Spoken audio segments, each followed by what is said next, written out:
Thank you for attending the Vancouver Island Virtual Roadshow presented by the Connectra Society. This event is sponsored by Capital Daily and Pattison Media's various Nanaimo radio stations. As a reminder, this event is being streamed and recorded to the Disability Foundation YouTube channel. Feel free to turn off your camera if you are not comfortable being recorded. For some quick housekeeping rules, please mute yourself during the presentation unless called on or instructed by the presenter. To ask a question, you can either type it into the chat box or unmute yourself at the end of the presentation. During this event, we have automatic closed captioning available. Please go to the bottom of the Zoom meeting, click Live Transcript, and then Show Subtitles to turn them on. Before we begin, we'd like to take a quick moment to let you know how you can join an opinion research panel made specifically for British Columbians living with disabilities.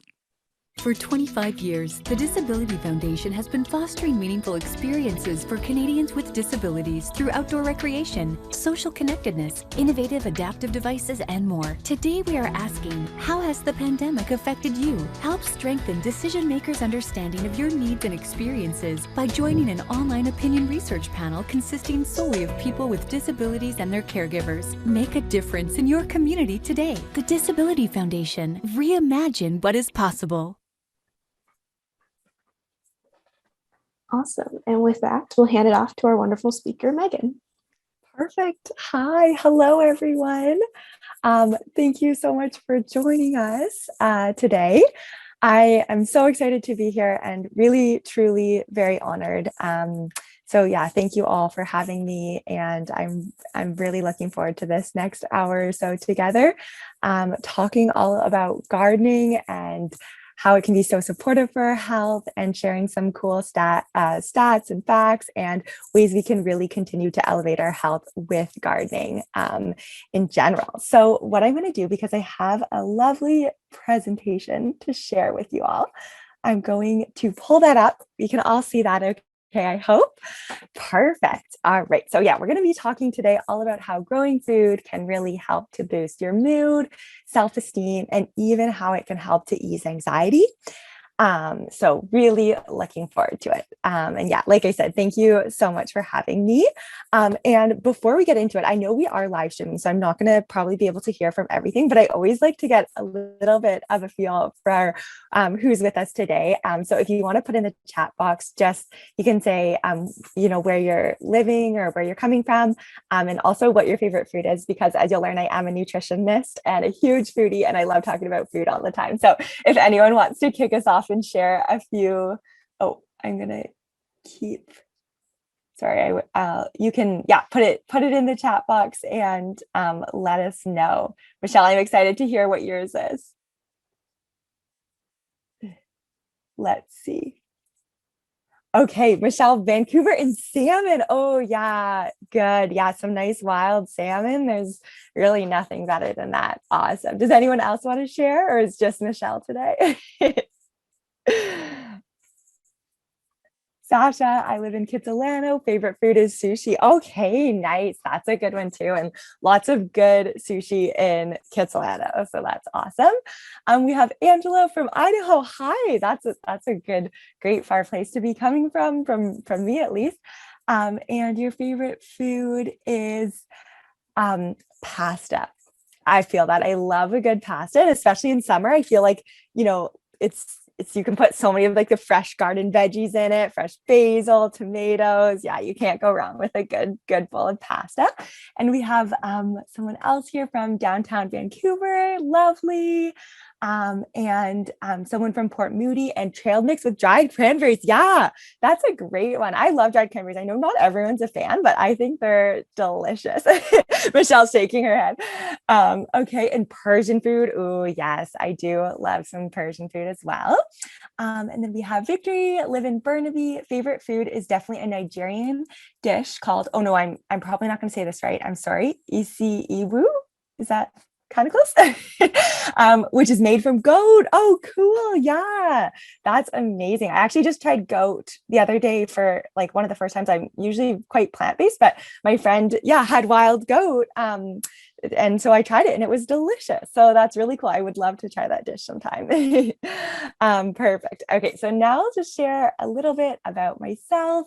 And I just wanted to say too, before I get into it, I'm definitely going to make this interactive so you can share whoever feels comfortable, but no pressure to. And I also want to let you know, I will give some space at the end to ask any questions. So if anyone has questions, I love that, or just wants to make some comments or anything, please, this is like such an open space to do that. So definitely please do. But yeah, so a little bit about me. So my name is Meghan De Jong, and I'm a registered holistic nutritionist. And I'm also consider myself a regenerative organic gardener. And as I mentioned, I live here on Salt Spring Island in a tiny little 250 square foot cabin that my partner Luke built. And yeah, we have lots of fun. We grow tons of food here, and I've been gardening for about 7 years now. And it's something that just feels so important to me. Because of not only what it does for our health, like our own physical health, but also the health of the planet. And it's something that I love, and especially just being so in love with nutrition and food, it really does go hand in hand. The fact that we can like grow our own food and then get to cook it up in the kitchen. And just so you all know too, as a nutritionist, I do work like one-on-one with clients, and I specialize in nutrition for anxiety, which is definitely something that often isn't super talked about. When we talk about anxiety, diet doesn't always come up as something that can actually be a tool to help support it. But as I work with a lot of people, there's so many different things that we can really do to use their diet to help ease their anxiety levels, whether that be keeping their blood sugars balanced or working on their gut health, which we'll talk a little bit more about today. And just making sure they're not having too much like caffeine or kind of trigger foods that can, spike those anxiety levels, lots of refined sugars, those kind of things. So that definitely is an area that I'm so passionate about, because I have definitely struggled with a lot of anxiety in my life. And so I feel so grateful to get to work with people in this way as well. All right. Oh, and I should say, actually, my favorite food. These are just some pictures. So here's me. That's like the outside of our cabin. And then this is me actually at my parents' farm. And I harvested parsnips in, I think it was December. It was for our Christmas dinner. And there was like snow everywhere. And we had to like use this huge shovel to get them out. And they were these like massive parsnips. I was so happy. But okay, now for my favorite food. It's always changing, but I think right now I'm very into Mediterranean food and flavors. Like I'm loving like olives and hummus and tahini and grilled zucchini, and just like, putting that all together. Last week, me and my partner made like homemade falafels, and they were so good. And yeah, so I'm just loving all things Mediterranean. I think it goes so well with this summer too, because the flavors are so fresh, and like, with fresh tomatoes and all that good stuff. So, and all the fresh herbs like parsley and that kind of stuff. So definitely my favorite food right now. But like I said, it is always changing. Perfect. Okay, so just a little bit about now what we're actually covering today. So we're going to be talking more about the benefits of growing your own food, which I'm sure a lot of you are already aware of because you're already growing your own food. But I'm really excited to kind of dig into that and kind of talk about it more, because I think the more we talk about it and remember it, I think the more it inspires us to continue going and continue gardening and growing our own food and helping others do the same. So definitely exciting to kind of get into that. And then we're also going to talk about how growing food can actually help to boost your mood and self-esteem, and why growing food can actually be so supportive for our anxiety levels. And then we're going to talk a bit about some creative ways to put your homegrown veg to use. And I definitely would love to hear from you. What are some of your favorite things to do with your homegrown vegetables and things like that? So, and I'll share some of mine, because I feel like it's so fun to get creative in the kitchen. And then we're going to just do a quick touch on some nutrition tips to really get the most from your homegrown veg. And then, because I did hear I am sort of representing the island, Salt Spring kind of island part of the event here, I did want to talk about some island specific growing tips that I've learned from living here. And if anyone else does live here too, I'd love to hear yours, because I'm always love learning from others as well. All righty. So first and foremost, benefits of growing food. Does anyone have like one that's just like so obvious for them at the top of their head that they can think of, like what your favorite benefit of growing food is? Feel free to share it in the chat box. Anyone think like what's the first thing that comes to mind when you think of benefit of growing food?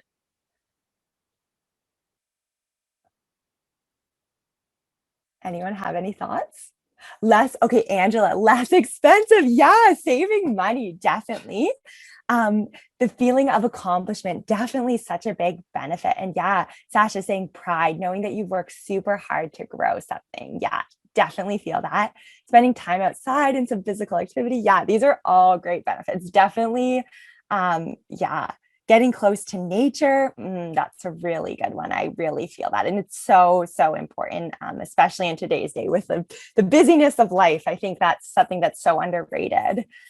Perfect. Okay. Thank you all for sharing. I could not agree more. So these are some of the benefits I feel of growing food. So like I was saying, it's always helpful to remember the why, because then on those days when like we don't feel like going out and watering our plants or gardening or just tired or we're going on vacation and we're like, oh, should we, ask someone to water our plants or do we really have to take care of them? Just knowing that, yes, there is so much benefit from doing so. So I was so with you, Angela. Saving money on groceries is a huge benefit. And like, especially today, because like, I always like to encourage people to try to eat as much like organic food, which really just means like not sprayed with tons of pesticides and things like that as possible, especially for the dirty dozen list, like some of like the kale and spinach and strawberries and these things that do really are heavily contaminated with pesticides. So when we can grow them ourselves, it's like, yes, I would way rather do that than spend $4 on like a bunch of organic kale every few days. So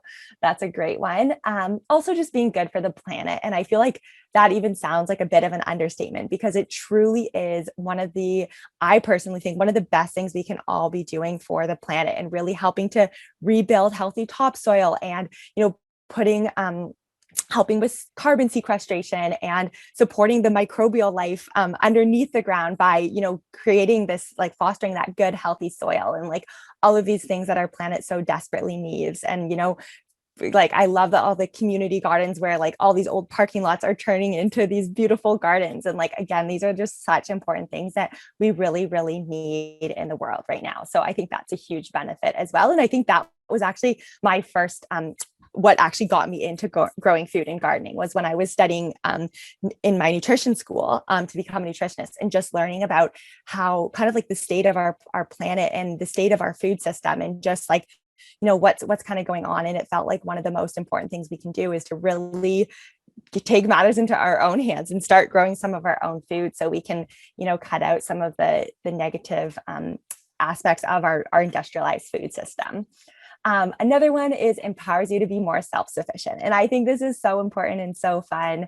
As humans, we really are meant to co-create with the earth. And so by having this like self-sufficiency skill, which I think we all learned is so beneficial, especially this past year throughout the pandemic, more and more people were really encouraged to take that on for themselves and know that they can really, really care for their bodies by this self-sufficiency of growing food. And then another one is to support your physical health. So, any kind of movement you can do in the garden is amazing. And also support your mental health, which we're going to get into so much more. And then it provides you with more food transparency. So yeah, as a nutritionist, I always encourage people, like I was saying about the organic, but just even, getting in touch with how our food was grown. And that's why like farmers markets are so great. And then we can talk to the farmers and know like, okay, was there something sprayed on this? Or, when was this harvested? Was this harvested like 3 weeks ago and shipped across the country? Or was this like harvested this morning and I got to buy it? And the same as goes when we can actually grow it ourselves. So that is like the most transparency, because we know exactly what was in it and how it was grown. And we likely planted those seeds with our own hands, which is so special. And then it's also an important lifelong skill that can be shared, which I think is something that's so cool. And I actually have like a little niece and nephew now. And like, I'm so excited to like garden with them. And even with some of my nutrition clients, like, talking about the benefits of growing food and like us all coming together. It's really, really beautiful. And like something that I think it can be such a community building aspect as well. And then lastly, it's obviously very fun and so rewarding. I think Sasha might have been the one that said that, like about just like, yeah, feeling so good about harvesting this giant zucchini or a big squash or whatever it is, getting your fresh kale. All of these things are so beneficial. All right. So now moving on to how gardening can boost your mood. So first and foremost, I think what I was kind of saying before about how being in touch with nature, which we as humans, we're not separate from, we're all a part of it. It can make us so happy. And oftentimes I think that's like the missing link in a lot of people's days, like especially anyone that's, working like a really busy job, like an office job, or just like inside all day or whatever it might be, not getting to like be in nature and just like breathe in the fresh air and look at the leaves and touch the dirt and all those kind of things. That missing piece is, I think, a huge part of why so many people do feel so down and disconnected in today's day. So that in of itself, just like the fact that we are a part of nature and we really can't be separated from it for so long, And then another part about how growing food can actually boost your mood, which is I just find so fascinating, is the fact that soil contains all sorts of important bacteria. In fact, like in a little teaspoon of soil, there are more. I think there are more like bacteria in a handful of soil than there are like humans on this world. It's just like so diverse with like billions of bacteria and microbes and things like that. And actually there's this, just giving one example here, the mycobacterium found in soil has actually been found to help improve brain function because this mycobacterium found in the soil really helps to increase serotonin production in the brain when we're exposed to it. And for those of you who don't know, serotonin is like our happy hormone, or our mood boosting neurotransmitter, which is like really, really important. And we produce a lot of that in our gut with the help of these healthy bacteria. So it's really, really cool to know when we're exposing ourselves to soil, that can actually help us to produce more of serotonin. And then also what someone said before about how just like being outside is such a great benefit of growing food. And it actually is on a chemical level too, because then when it's sunny, we're exposed to vitamin D, which is super important. In fact, I think that about 42% of the American population is deficient in vitamin D. And I believe the same is definitely similar in Canada, if not worse.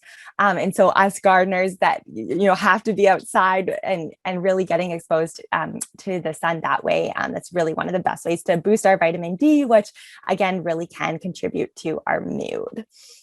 And then another one I love is that it can really require us to be mindful and present. And I don't know about you, but like, I do feel like when I'm in the garden, you kind of just like have to be there, and it's very peaceful, but like, you also got to like kind of like pay attention. And I just find like my thoughts are easing away, and you can just like really be in the present moment and watch the birds and the worms and all of that kind of stuff. And then also just like witnessing the beauty of life and growth can bring us a lot of joy, whether that's like the beauty of a flower that you planted, or your first sprout coming up from the soil when you planted it in spring, or watching your plants get super huge. I think there really is just so much joy that comes from this sense of growth. And then lastly is just the fact that we can take pride in creating with the planet. And it can be something that's so exciting, especially when you get to reap the rewards of your harvest. So that's super awesome. All right. And so then I just wanted to share this really interesting study all about how gardening boosts your mood. So this was a meta-analysis. So they took all sorts of different studies from different places, and they kind of put all the findings together, and they found that a wide range of health outcomes, such as reductions in depression, anxiety, as well as BMI, so body mass index, and increases in life satisfaction, quality of life, and sense of community were all found from gardening. And the kind of conclusion from this study that I took from the study was that this study has provided robust evidence for the positive effects of gardening on health. A regular dose of gardening can improve public health. So that was like, actually, I didn't write that. The study kind of summarized that and said that this is like something that we're so aware of, the fact that gardening really can be so beneficial for public health. All right, so now moving on to how gardening can actually be really good for our self-esteem. Also, I have to say this picture here. So this was from one of our, before when we were kind of we just moved to Salt Spring, we put up like a bunch of pallet gardens because we didn't have the time to like, really build our beds and make good soil and all that stuff. But I just think this is like the coolest picture. So it's like in a pallet, like an old wooden pallet. And then this is just like a really beautiful head of romaine, which is definitely one of my favorite types of lettuce. Perfect. Okay. So now going into gardening and self-esteem. So the dictionary definition of self-esteem, which because I actually was like really curious to look this up because I think we know the word, but it's like interesting to actually break down what it's defined as. So the definition is that self-esteem is confidence in one's own worth or abilities, and sort of that that thought of self-respect. And when we have that self-esteem, we really respect ourselves, and we know that we have this inherent sense of worth, and we are capable of all the things that life brings at us. So I think that gardening can really help to boost our self-esteem because we can gain confidence again in that ability to work with the earth and carry out such a vital and important function in life, which I think is so important. And also, I know this was so true for me, is that gardening can really give us a sense of purpose and meaning. And I think that's like I was saying, I was feeling when I was in nutrition school and learning about the state of our food system and all that was going on, I felt like pretty like, oh my goodness, what is my place on this planet? Like kind of what's going on. And I think by really taking that beautiful step of growing our own food or flowers or whatever it is that we love growing, it really can be so fulfilling. And again, give us that like confidence in our abilities and really respect ourselves for taking this big step of taking on growth of new life. And also we get to harvest and cook delicious homegrown foods that nourish our bodies and further support our self-esteem. Because I think when we're filling our bodies with these healthy, nourishing, hydrating foods, we're just going to feel good from the inside out. And again, that has such a ripple effect on how we feel about ourselves when we really feel nourished and have the right vitamins and minerals in our bodies. And then also being outside, getting our hands dirty and practicing the skill of gardening and learning and all of that can really help boost our self-esteem. And I don't know about you, but I personally love getting my hands dirty. I think that's like the funnest part of gardening. I always tell people don't wear gardening gloves because then you get to really get exposed to all that healthy bacteria in the soil. And I think you just get even more mood boosting benefits by really getting the dirt on your skin, and it feels so good. And then also, I just wanted to make a note, because we're talking a little bit about self-esteem here, that it's so important to remember that as a gardener, you are like a facilitator of growth and of life. But of course, it's not your job to actually grow. That's the plant's job. And I think sometimes we can get so caught up, if something's not working in our garden or a slug came and ate all of our lettuce or whatever, we can feel so down and just, frustrated with ourselves, when in reality, that's totally not our fault. And again, that's such a beautiful practice to remind ourselves that this is just part of nature, and to sort of not let that impact our self-esteem and our self-worth, and know that just by having a garden and being that facilitator of life, even if things don't work out, you're still doing an amazing thing. And again, there's always going to be things that are coming to disrupt our garden, and I know I've had my fair share of things go wrong in my garden year after year, but of course that's okay, and that really is part of the learning curve, and it's also just a part of life and the things that happen. So just such a good reminder there too, if things aren't going great, that's okay as well. All right, how are you all doing? You're still feeling good? You can still with me? Perfect. Thanks, Sasha. Awesome. Okay, so now this is my favorite topic to talk about, is how gardening can actually be so supportive for our anxiety levels. And so gardening and anxiety. So like I mentioned before, as a nutritionist, I do specialize in nutrition for anxiety. And yeah, one of the biggest factors in leading me to this kind of niche area in nutrition is the fact that I struggled so much with anxiety, and I tried so many, different ways to kind of support my anxiety, and they definitely all helped in different ways, whether it was therapy or, just trying all sorts of yoga, meditation, all these kind of things. But I actually never really learned about nutrition for anxiety until I became a nutritionist and was studying in school. And I was like, wait a second, the food we eat not only impacts our bodies and how we feel physically, but it also can have that impact mentally. And so that's why I really love good the gap between nutrition and then growing our own food and anxiety. It's kind of just that perfect combination that can really help us feel so good and really calm in our bodies and minds. And so some of these I've kind of like gone over already because they've sort of fallen into other categories as well. But gardening can be such a great way to help ease anxiety because it's a very mindful activity that often helps you ease your anxious thoughts. And like, I don't know about you, but like for me, like a lot of the kind of tasks in gardening can be so meditative, whether it's like thinning your seedlings and you kind of have to like pay attention and, you know, pull out some of them, or weeding, or even like planting seeds, like especially like carrot seeds are so tiny, and like you really just have to like kind of be there and be with the plants, which is just such a beautiful practice of really keeping us calm. And then kind of going onto that next point there, the act of gardening, it really is so grounding. And I love that kind of analogy for it because, you know, we are actually like directly in the ground, and it really does have that like direct grounding effect on us of just getting us, you know, in touch with the earth. And it really helps us to feel calm. The next one is that you got to eat all the nutritious foods that fuel your brain. So the ones that are loaded with vitamins and minerals and things that are going to support our gut health, which is then going to go on and help us produce all of these neurotransmitters that we need for our brain. And, you know, so much else kind of going on there that really does help to support our bodies. And I always like telling people to kind of going back to that idea of grounding. Some of the most like, I think grounding foods that we can eat are like root vegetables, just because like they grow in the ground and they have that such like an earthy effect on us. So like carrots, beets, potatoes, parsnips, I definitely find myself like leaning towards those. I think just because I'm like more of like a naturally anxious person. So I feel like a carrot is just like one of my favorite foods, whether it's like a raw carrot and you just get that like crunch. I feel like it's so calming, or baking a tray of root veggies. Again, it really has that like grounding effect on our body energetically.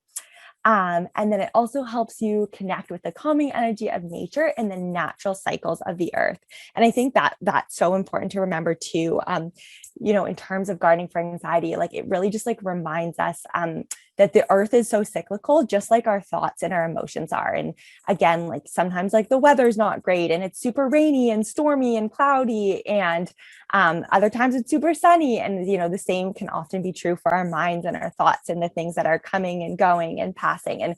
And just remembering that it's all a natural cycle, and like to looking at the seasons, if you do have 4 seasons where you live, just knowing like, there's like the winter and it can be a bit dark and gloomy. And then there's like the spring, the promise of new life. And then summer is so sunny, and just knowing that like cycle, again, it's like we go through that too as humans who are a part of nature. And so it's such a good reminder when we are more in touch with the earth. I think it helps us understand that like that true is true for us as humans and all the things that we go through. And so to not get so attached to the anxious thoughts we might have or feelings or emotions, and just know that it is all a part of like being alive and being in this world. And then lastly, as I mentioned before, how gardening can be so good for anxiety is that the soil really does contain all of these important bacteria that are so important for our microbiomes, because again, so much of the neurotransmitters that we need to keep us calm in our brain, like that serotonin I mentioned, and actually 90% of serotonin is produced in our gut by the help of healthy bacteria. 50% of our dopamine, which is like our pleasure hormone, GABA, which is another really calming neurotransmitter. So many of these are produced in the gut through the support of healthy bacteria. So we really need a diverse microbiome within our gut that has all sorts of different bacteria. And one of the best ways to really help diversify our microbiome and ensure our bodies are exposed to all sorts of different bacteria that play these important roles within our body is to really like be in the soil, because it is one of the most diverse things we have on the planet. So that's so important to know. All right. And then I just wanted to share this study too. I thought it was super fascinating. And it's this kind of new branch of psychology called eco-psychology. And this was kind of like an article that I thought was really fascinating on how immersion in nature benefits your health. And here's just like a little quote from it. It says, a growing body of research points to the beneficial effects that exposure to the natural world has on health, reducing stress and promoting healing.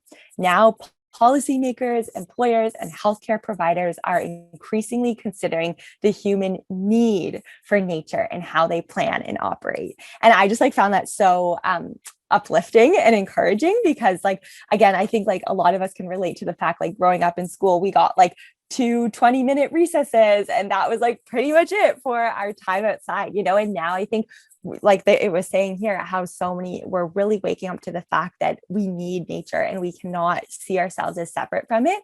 And again, gardening is just like that perfect way to really complete the cycle of getting into nature and working with it. And the study, and this was just another quote from the study, it says, or from the article, it says, the studies point in one direction.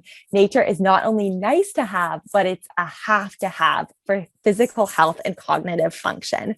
So again, just really, really encouraging us all to keep up with that gardening and being in nature, and also not being afraid to, like, I remember I did like a gardening course a while back, and from this really, really amazing instructor. I was so excited to learn from him. And he had the brilliant idea where he was like, okay, whenever you're like designing your garden, make sure you design a place for like yourself in it, whether it's like putting in like a little bench in your garden, or putting in like he even had the idea, if you have the space, like putting in a piano if you like playing music, or like, you know, if you are a musician and you like to play the guitar, make sure you have a spot to like sit and play your guitar. And like, again, really seeing yourself as like a part of your garden. And I know sometimes gardening can be like a lot of work, but also remembering to like not forget to just like sit with your plants and enjoy them and enjoy their company, and know that you guys have this beautiful cyclical relationship together. And then I just wanted to share one more other fascinating study. I love this one. So this was a study done by the Royal Horticultural Society. And they actually found, I don't know if any of you have heard this or if this is going to sound crazy to you, but researchers have discovered that actually talking to your plants can actually help them grow faster. So there was all sorts of study done on it.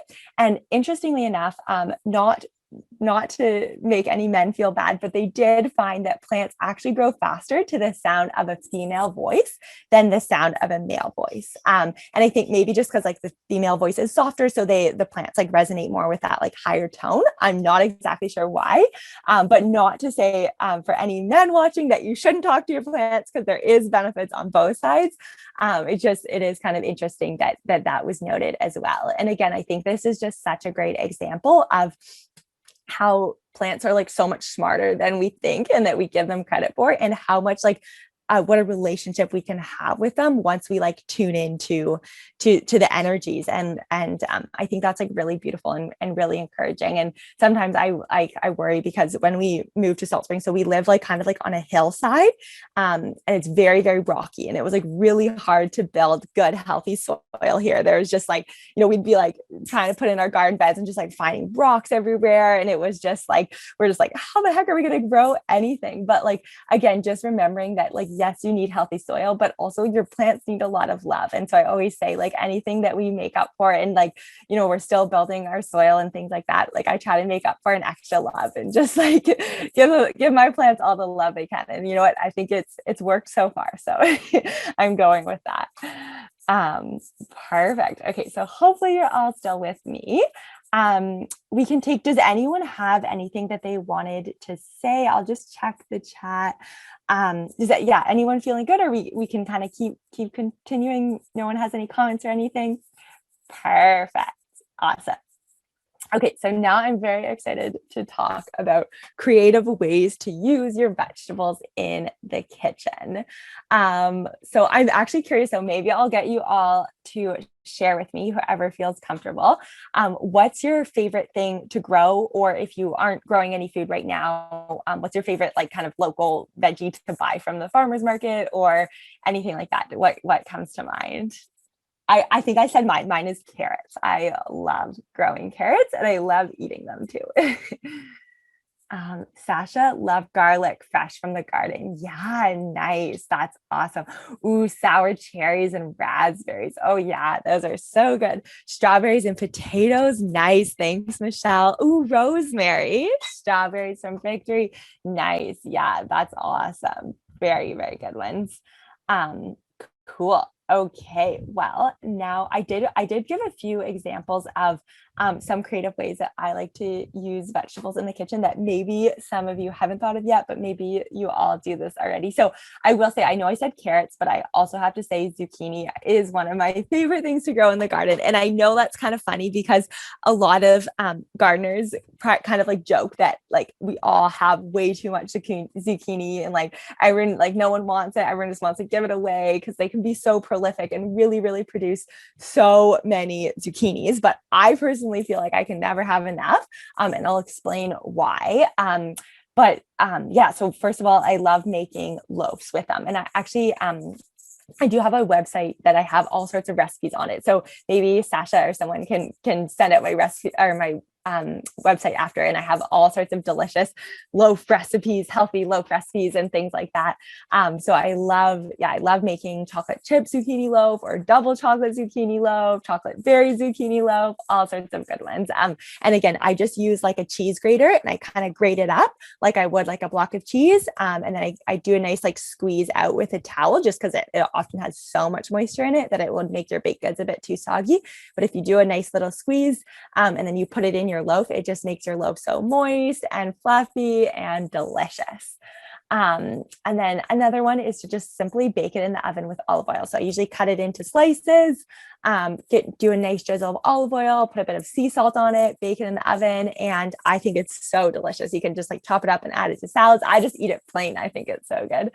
Another one, and so this is why I feel like I can never have enough zucchini, is because I actually freeze it. So if you just chop it up into slices, put it in a plastic bag, you can pop it in the freezer, and then you can use it in your smoothies like you would ice. And because zucchini has such a neutral flavor, I know this sounds kind of weird, but I promise you, you cannot taste the zucchini in your smoothie. If it's like a berry zucchini, or I love making like a chocolate banana zucchini smoothie, that's really delicious. And it's just kind of like, I say it's like nutritious ice because there's, all sorts of vitamins and minerals in zucchini, and it makes your smoothie nice and thick and creamy. But yeah, it's a great way to kind of utilize your zucchini if you do have too much. Another one is to just saute it. Again, you can just chop it up, put it on a pan, put a little bit of oil in your pan. You can add it to stir fry, or even if you thinly slice it, you can like pop it on a sandwich with some hummus. That's delicious. Another one is to shred it into salad. So, and then you can either, again, I like to just like shred it in my, like on my cheese grater. And then you can either use it raw, or you can, after you shredded it, you can pan fry it. That's delicious. You can make zucchini carrot morning glory muffins.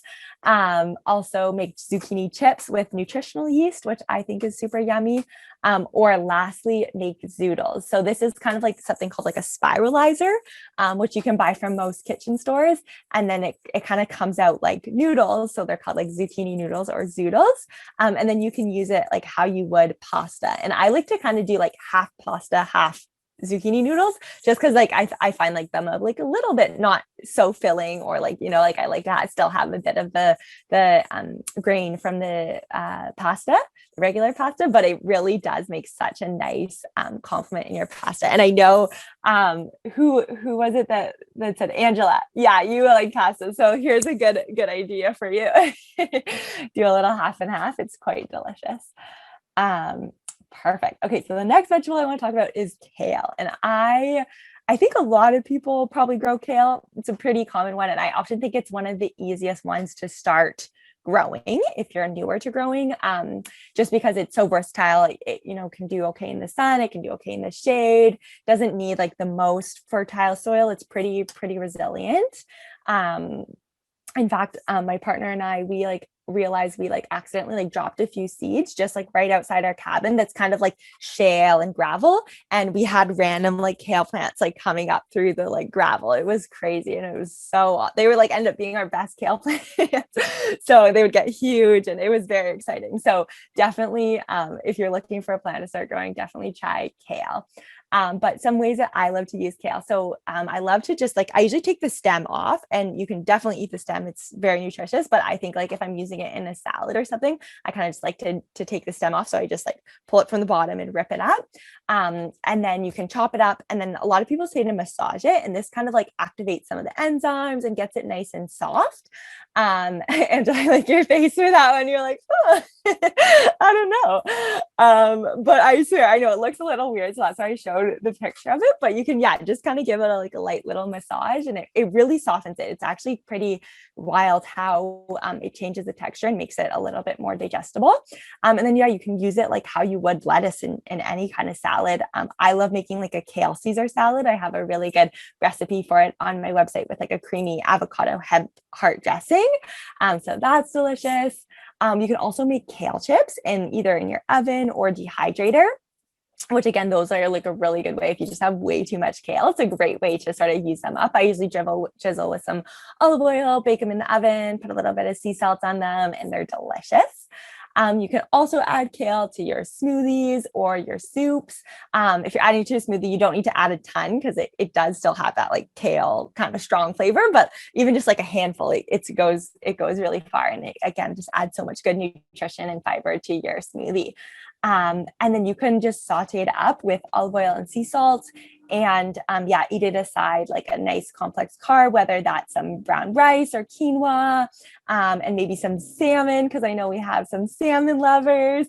And it just makes for a lovely balanced meal. And adding a little bit of the oil and sea salt. You can even add a little squeeze of fresh lemon. That's really delicious.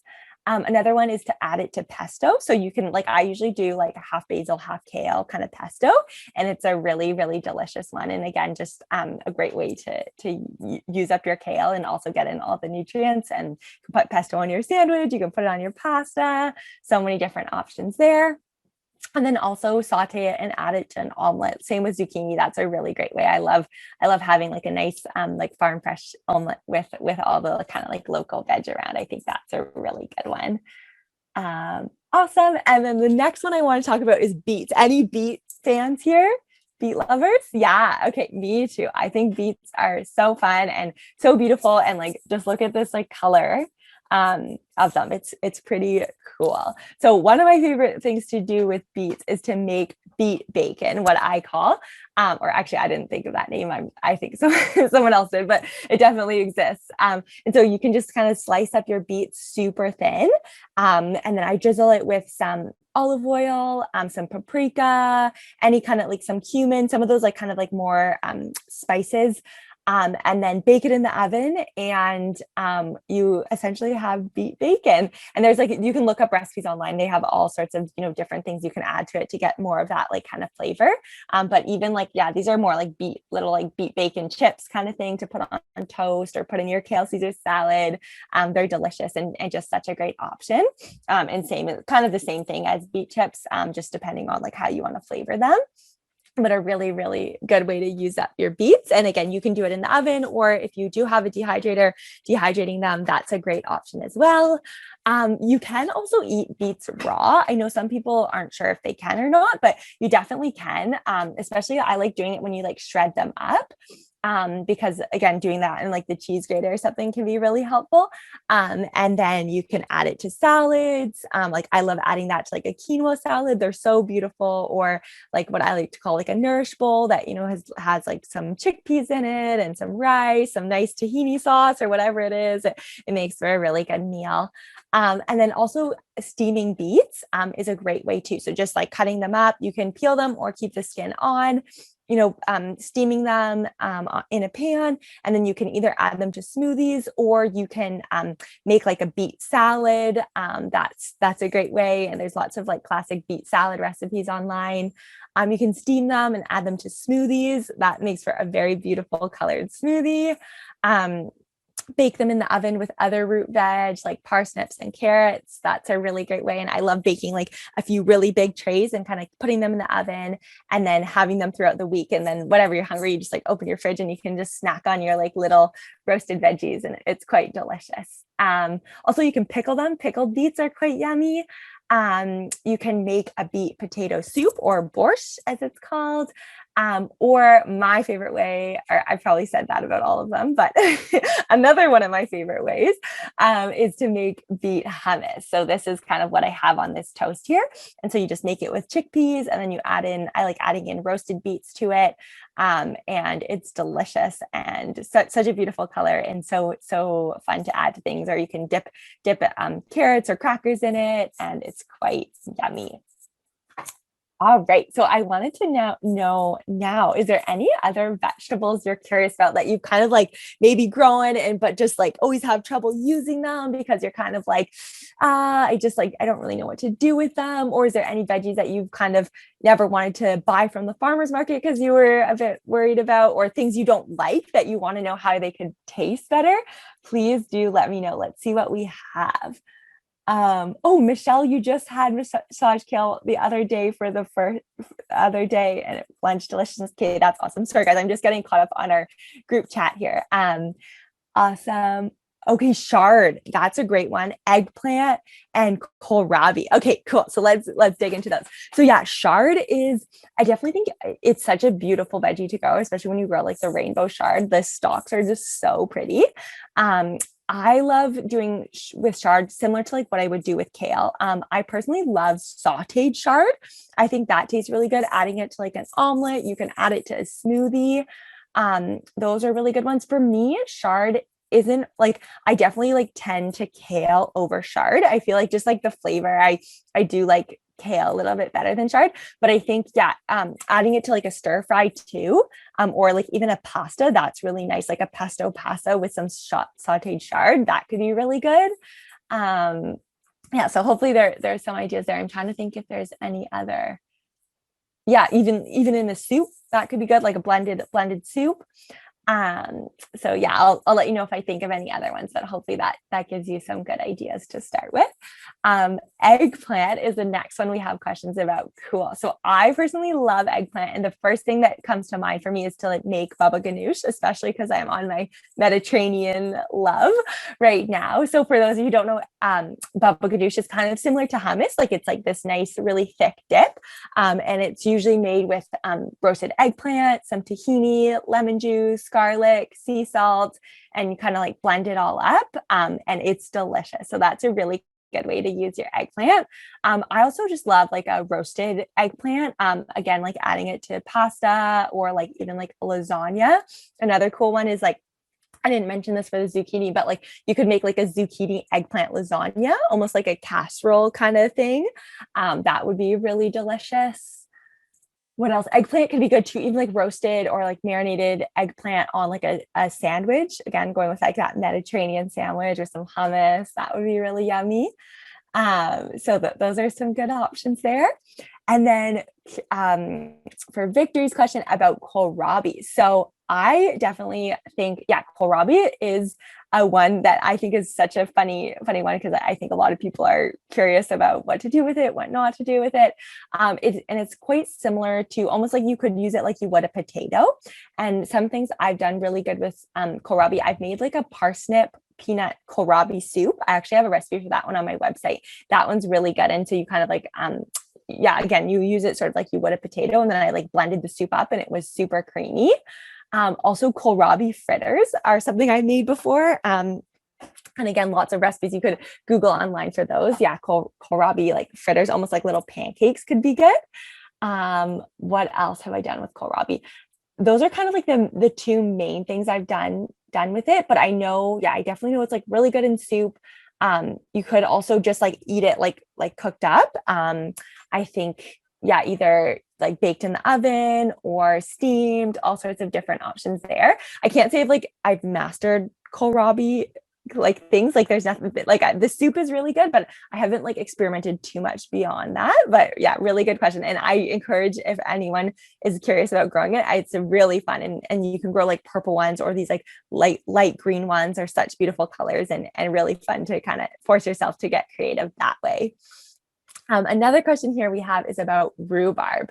That's a really good question too. So for rhubarb, it is a very tart kind of plant, right? So it's hard to get it to taste good without adding tons of sugar. But that's okay. Adding like a little, you can make like a rhubarb apple crumble. That's a really good one. So adding like a bit of sugar there, or kind of doing like, I like, instead of just doing like a pure like rhubarb crumble, definitely like adding like the apples or the berries to it. So that's really good. You could also make like a rhubarb jam, or like a rhubarb compote, which is really delicious on like pancakes or waffles. So that's good. And has anyone heard of the herb called sweet cicely? Yeah. No? Okay. So a few yes, a few no's. So sweet cicely. So I've never done this, but a gardening friend of mine just told me about it. And she said, if you like, when she's making her rhubarb strawberry crumbles, she'll put in like a big piece of sweet cicely, which is this herb that, as it sounds, is quite sweet naturally. And apparently that is a great way to sort of add some sweetness without having to add tons of sugar. So, and then you can, when you like make your crumble, you can kind of just like pull out the sweet cicely once you like cut it, because you don't probably want to eat this huge herb kind of thing when you're having your dessert, but you could. But just like by it baking together, it really like gives off the sweetness and kind of like neutralizes the rhubarb flavor. So that could be a really good option. Also, I feel like there's like probably some like really cool things you can do like with savory recipes with rhubarb. Like I'm on this like salmon thought now, like where you could probably make some sort of like rhubarb compote kind of thing with like a salmon. That could be really good too. It would have to be like a bit creative there, but I think that could really go well together. Yeah, and then even doing like a rhubarb applesauce, or like even just like a pure like rhubarb sauce could be a good one. Yeah, those are kind of the main ones I've done with rhubarb. Definitely love doing like desserts or like strawberry rhubarb muffins or breads or anything. And I personally really liked when they're like cooked up, because they get nice and soft and juicy kind of thing. So like adding them to any sort of like muffin or bread is a really, really good idea. Cool. Those were great questions, everyone. Does anyone else have anything else? I think that, oh, actually, I do have a few more things. So maybe I'll just continue before we run out of time. So just wanting to quickly touch on how we can get the most nutrition from our vegetables that we're growing. So the first and foremost, a great tip to remember is to harvest as close to eating as possible.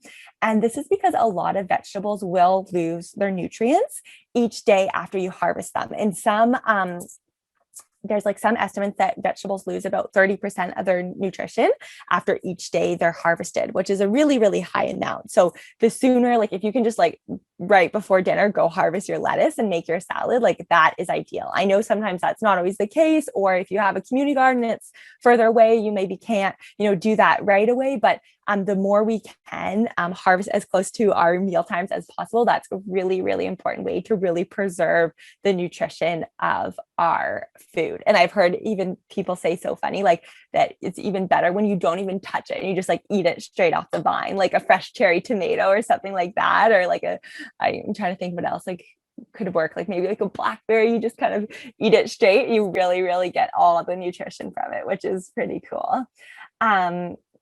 Also, another one, which is like kind of like more of the technical side of gardening, which is so important, is really just to make sure you're growing in nutrient dense soil. So the more health that we can build in our soil, the more health we're building for our food, which means like the more health we're building for our bodies. So really being sure you're taking care of your soil by, following all of the practices that are so good for it, whether that be through mulching, natural like fertilizer type things, not like the synthetic fertilizers, but natural things that you can add, whether that's compost or manure, really making sure that your veggies are thriving so that you are thriving.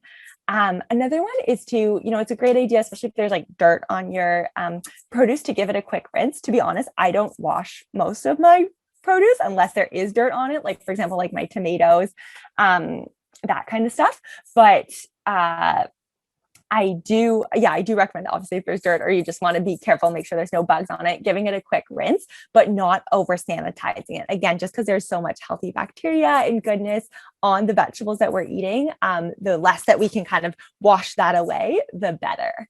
And then also being sure to harvest at peak time. So again, as a gardener, you kind of get to play that responsive, kind of decide when is like the perfect time to harvest your peppers or your eggplants, and, kind of letting them get that vine ripened goodness, so that, they kind of have the most nutrition as possible, and then harvesting them when they feel right to you. And so that's kind of one that you get to decide. Another one is to eat your thinnings or your sprouts. So if you ever are thinning your radish seeds or your lettuce seeds, if you like planted way too many close together and you want to like give them some space, or your beets, you can just kind of like, instead of just like thinning them and composting them or throwing them aside, you can actually eat your thinnings or your sprouts, and they contain so much nutrition because they have all that genetic potential, sprouted up to be this like beautiful plant. So eating them is a great idea to really get that extra nutrition. And yes, also then you don't have to get rid of your sprouts. And the last one is to just be sure you're growing a diverse array of vegetables to get the most nutritional benefit. So I know for me, like, it's easy to kind of just like tend to, I love kale, I love carrots, I love beets, I love zucchini. These are the things I'm going to grow. But it's a great idea to like encourage you to push outside of your comfort zone to really also just like diversify your diet and your garden and your soil and all of these things. So really trying to play around every year, trying to grow something that you didn't grow last year, or a different variety of cabbage or whatever it might be, is a great idea to really increase your nutrition. And I know I'm almost out of time here, so I just quickly go over this one about some island specific growing tips. So here on Salt Spring, one thing I want to say is we're so lucky because we can often grow like all year round, at least some of our greens and our carrots. So and some of the other root veggies and stuff. So this is a great time to start considering getting your winter greens in the ground, so that they can grow, so that you can kind of have them ready for November, December, that kind of stuff. And they will stop growing, but if you grow enough and then you can just keep harvesting, you'll be good to go. Another reminder is to be patient in the spring, which is something that I had to learn here, just because it's like sometimes I'm like, what the heck, my seeds aren't coming up, or I try to plant too early and then we get a frost or whatever it is. So just a reminder of us having to sometimes wait a bit longer. It's often better to do that instead of trying to rush your garden and then have to like restart because things weren't coming up because you did plant when it was like a bit too cold. So really reading the seasons is important. Another cool idea is to get your soil tested. And yeah, you can send it in and, buy these test kits and stuff like that, because a lot of soils need lime in our area. So again, just something really specific to the Salt Spring kind of island area. Also to deer fence everything. I don't know if there's any other local islanders or people who have issues with deer, but it's really so important to make sure you're protecting your garden from deer, rabbits, all that stuff. Another one is to just be sure you're growing lots of pollinator friendly flowers, and that goes for anyone, no matter where you are. So important to really integrate your flowers and your vegetables to attract all those important pollinators. And then lastly, just being sure to mulch your beds as soon as you can, especially with how much heat we've been having here. Really covering your soil and giving it that blanket to help avoid water loss and evaporation and things like that can be really, really helpful. So I think I'll end it off there, just because I know we're right on the end.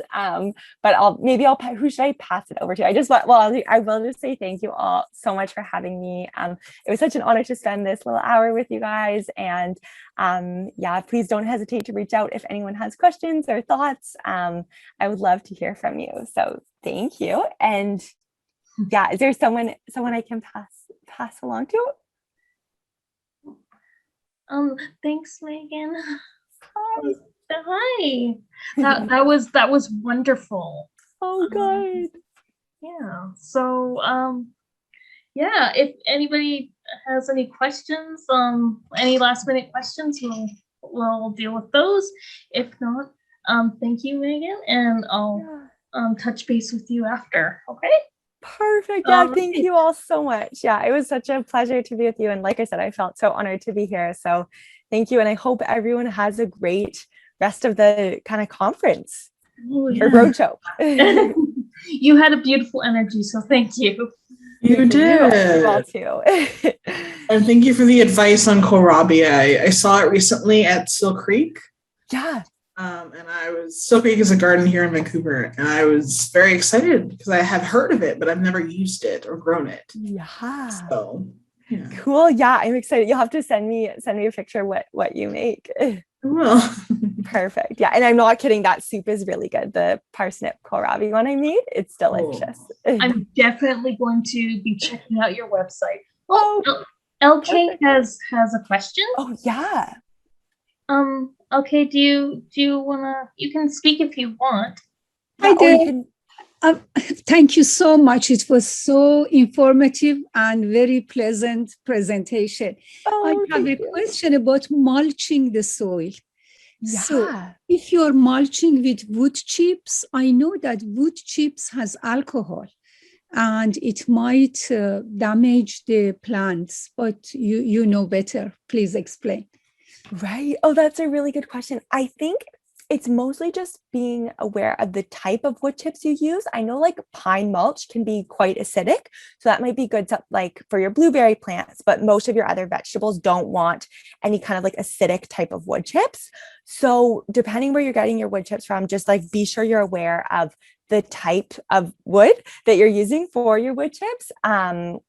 And then you should totally be fine. We've definitely used wood chips on our garden a lot, and they've been great, and it hasn't been an issue with any any burning of the plants or anything like that.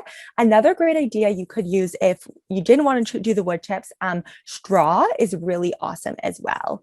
And so just buying a bale of straw, or you're trying to find it somewhere, that can be a really good cover too.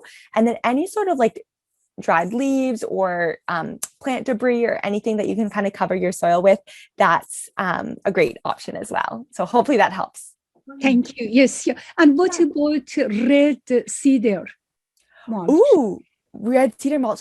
I believe that would be good. I can't say for 100% sure, but you could definitely check that out online. But I'm quite certain, I don't know if I've ever used red cedar before, but I feel like that would be a good one from what I do know, but just maybe double check just to be sure. Thank you very much. Thank you. Yeah, thanks for joining. All right. Well, if that's it, I guess we'll let you go. And like I said, I'll touch base with you shortly. You have a wonderful day. Yeah, thank you all so much. Perfect. I hope to see you all soon. Okay. You too. Take Bye. care. Thank you. Thank you for attending the Vancouver Island Virtual Roadshow presented by the Connectra Society. This event is sponsored by Capital Daily and Pattison Media's various Nanaimo radio stations.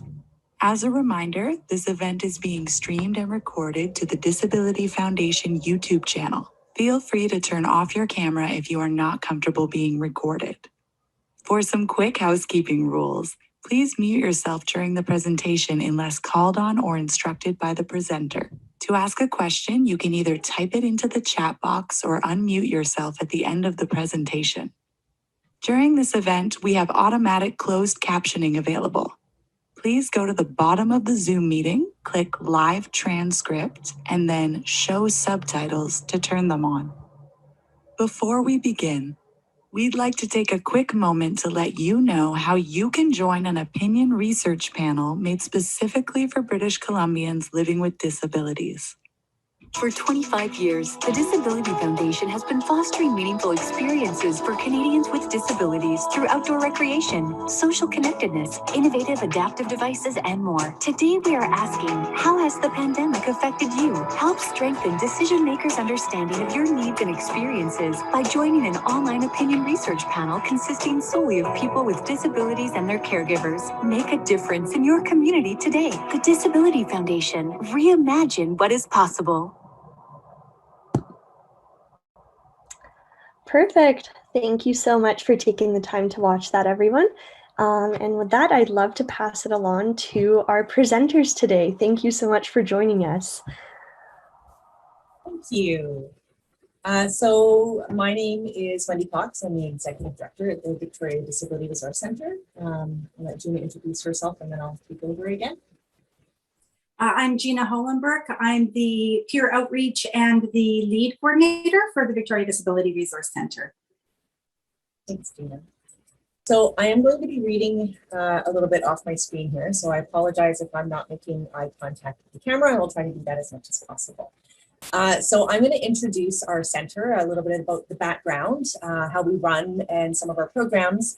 And then Gina's going to speak to the two programs that she coordinates. One of the more exciting ones, it's not a favorite, but one I think in particular is the lived experiences around disabilities, but I'll let her speak to that a little more. So the Victoria Disability Resource Center, also known as the VDRC, was incorporated in 1990 as a charity. So we celebrated our 30th anniversary last year, which was dulled thanks to the pandemic, but we did have our own little celebration in our own way.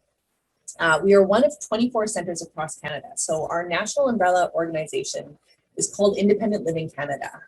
You might know them as their former name, Canadian Association of Independent Living Centers, or CALIC.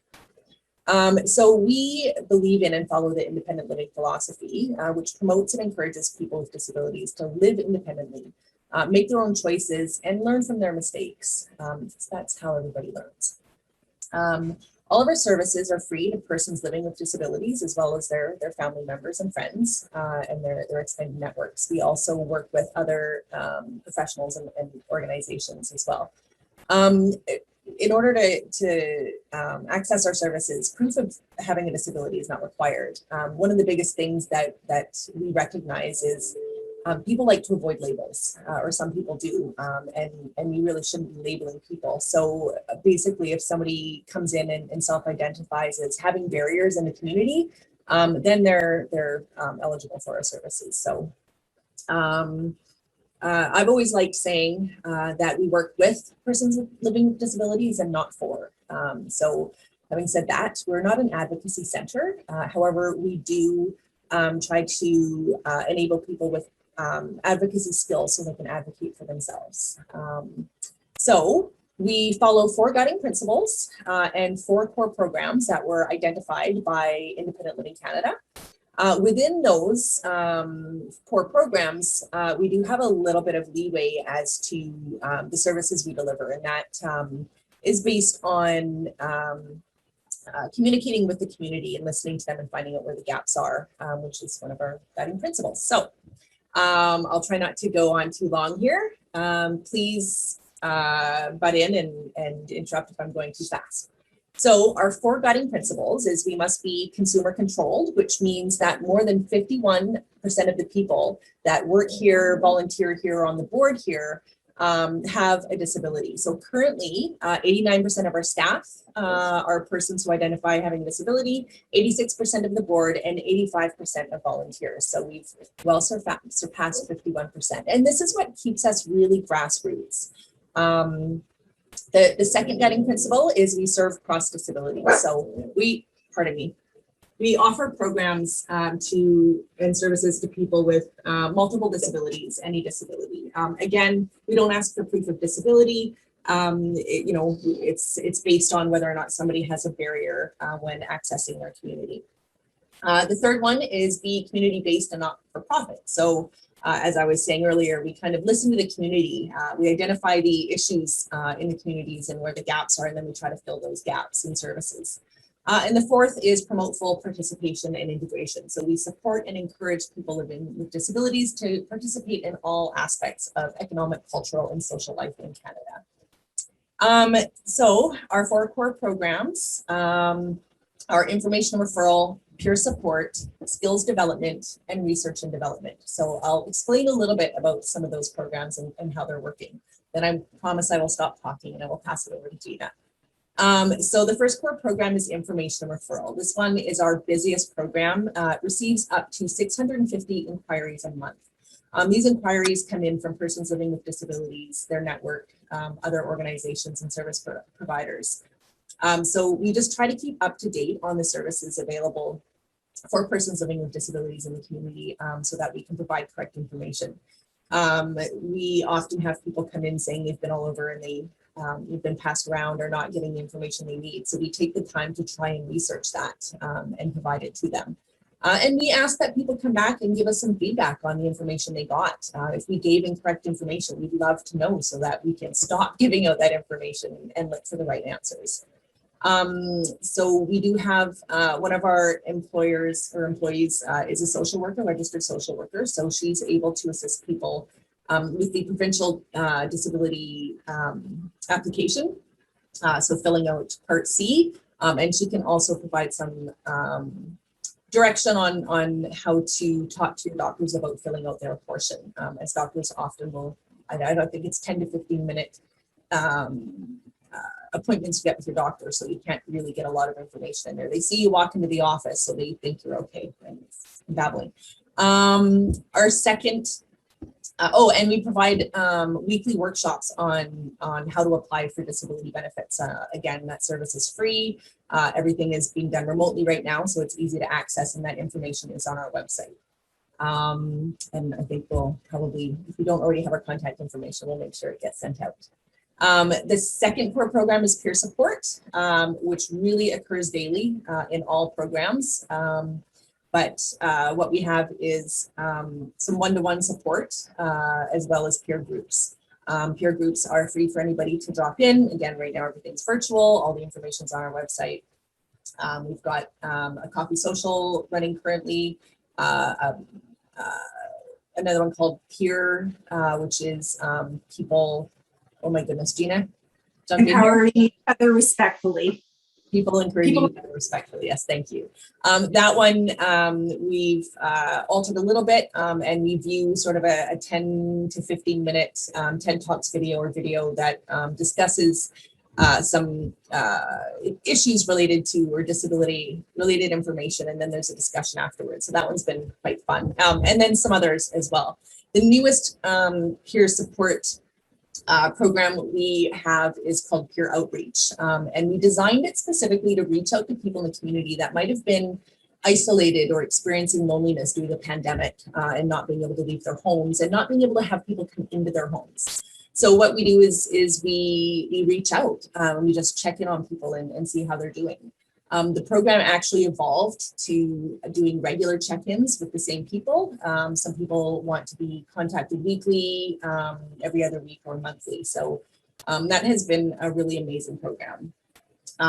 Because of the volume and the need for that program, we have actually also designed a training program to train persons living with disabilities to be peer supporters. So training people to make those calls and reach out to people. So we've gotten some amazing feedback on that. And that one is that Gina might speak to a little more briefly when I finally stop talking. So the third core program is skills development.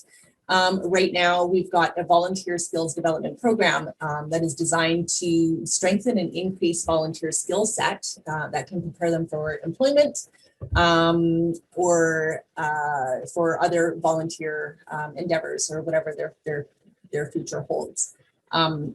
So we work very closely one-on-one with people to find out what their goals are and what their learning goals are, so we can help them gain that. So it could be for people re-entering the workforce after acquiring a disability or entering the workforce for the first time. So it's quite unfortunate that, you know, we work with volunteers for a long time and train them, and then we've got this really great volunteer and then they gain employment and they leave us.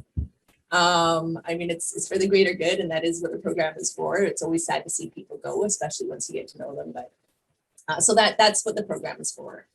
And then the fourth core program is research and development. And that is based a lot on finding out what in the community needs to be addressed. So one of them is LEAD that Gina actually developed. She came in and had this brilliant idea, so we ran with it, and it's been amazing.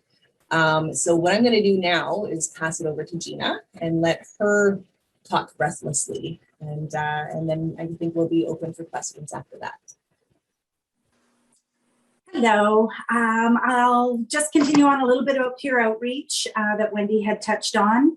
We did start that last year, reaching out to clients and service users, doing a friendly check-in, wondering how they're doing in managing with COVID, and wondering if they're in need of any resources. As we are a resource center, a lot of our clients didn't know all of the wonderful things that our organization does. And during, the calls and connecting with our community, I really realized that a lot of seniors are feeling isolated, and it isn't just because of COVID. This is prior to COVID, and it's going to be after COVID. A lot of people don't have access to technology, and the telephone is actually a really great way to make connections. And so, like Wendy had said, we have people that we call back on a regular basis, from once a week to twice a month to once a month, and just staying connected. We try and help provide just friendly support, some guidance, some helpful tools that could help make life a little bit easier for them, help, enrich their, thought process by bringing in some positive, suggestions, and just, helping them stay connected. Some prefer one-on-one conversations, and some like to join our peer Zoom groups. So this program has really been quite wonderful, and we've made some really lovely connections with our community. As for our other program, LEAD, which is Lived Experiences Around Disability, we started that about 2 years ago, just over, doing presentations starting in retirement communities and community centers around Victoria. It did start with mainly just delivering presentations on low to no vision. I myself am legally blind, and so I share my own lived experiences and what it is and how it is I do things in life. And so those went really well, but our main goal was to incorporate all disabilities into a presentation and deliver it to youth in school. So our program LEAD is geared right now to bring awareness and education to youth. And by talking and bringing in presenters with lived experiences, we are able to give, our own lived experiences, and let youth know that even if two people have the same disability, it is very different for each individual, as we are all individuals and we are all at different paths of acceptance in our journey, in our abilities due to training devices, etc. So we do provide hands-on activities for the youth in the classrooms so that they can gain a better understanding of how it is that we do things. And so by gaining a better understanding, we're also able to bring more communication around disabilities to the classroom. By bringing up the conversation around disabilities and having kids, voice their opinions and thoughts on, things that we could do to make tasks easier, by showing them devices that we use to make tasks easier for those of us who are living with a disability. It helps get their minds going and their thought process going on, what it is we can do to help support our classmate, our coworker, our friend. During that process of talking about disabilities, I try and indulge in as well as, how did you feel doing those tasks that were a little bit more difficult? Did you still feel like the same person? Just the tasks were more difficult, which of course they do, which then lets them know that people living with disabilities are people too that have the same feelings, that sometimes we just can't do tasks the same way as everybody else. Also, by showing these devices and talking about the tools and techniques that we use, also brings to their thoughts, when you start creating your inventions and you start thinking about building devices, think about building it accessible for everybody to buy. If you build it accessible from the beginning, everybody will be able to purchase it. So LEAD has been a real success, and I'm really proud to be representing and sharing this program with the youth. Their minds are so amazing, questions that they ask, and they're curious, and having that experience and giving them the opportunity to be able to try things and feel comfortable asking questions, and really hearing that we are all individuals, even people with the same disability. So that's our program LEAD, and it's very exciting, and we can't wait now that COVID is things are changing, that to get back into the schools and the retirement communities and community centers to share how we can empower and make life easier just by sharing and having the general population know how they could be of help, assistance, and how to interact as well. Thank you. Anybody have any questions? Wendy, also, did you have anything else to add?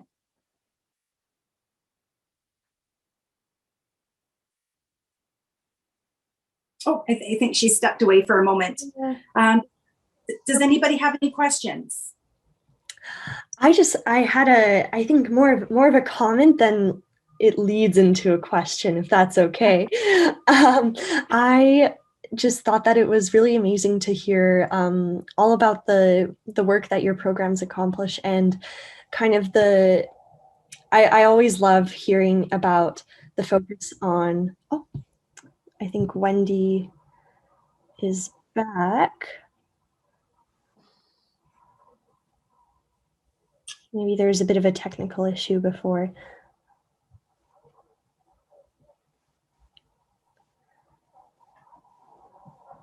Let's see if she's able to get in okay. Perfect.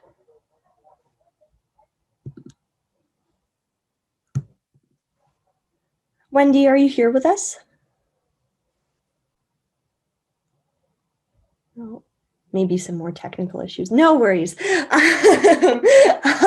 I'll continue. Yeah, I just thought that it was really amazing to hear about, especially about the focus on accessibility from the ground up, and kind of shifting the narrative to kind of put pressure on society to have accessibility as a focus from the very beginning. And then that way, everyone's able to participate, like immediately from the start. And that's really, I think, the most important thing that, oh, Wendy, there we go, letting Wendy in again. Perfect. But I really love that kind of perspective shift. That's more focused on what we can do to make society more accessible as a whole, and how it's beneficial to everyone. And then my question was that I always like to do a little plug and ask about how there's potential for volunteer involvement. So my question is, are there any volunteer positions that are in need for you guys right now, or what are the kind of steps for someone who's interested in getting involved to take?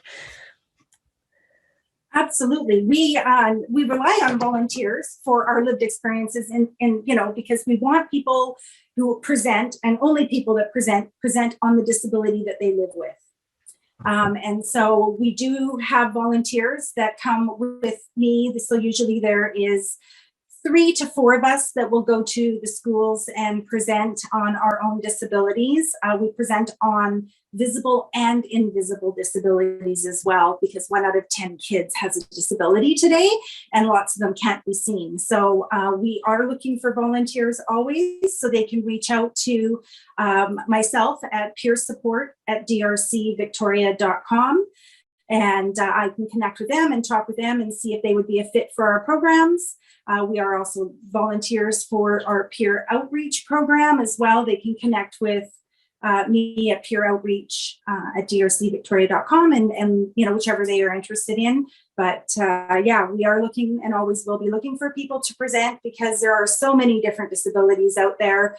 We tend to work with the schools to figure out which students have disabilities in those schools. So we try to gear our presenters to be able to kind of bring more awareness, especially to those particular schools with students who are living with disabilities of similarity. Wonderful. Thank you so much, Gina. That's perfect. And I know that this presentation will be posted on YouTube, on our YouTube channel afterwards. So it'll be great for anyone tuning in now and also afterwards to have that overview and know how they can get involved if they're living in the Victoria area. Perfect. Thank you so much.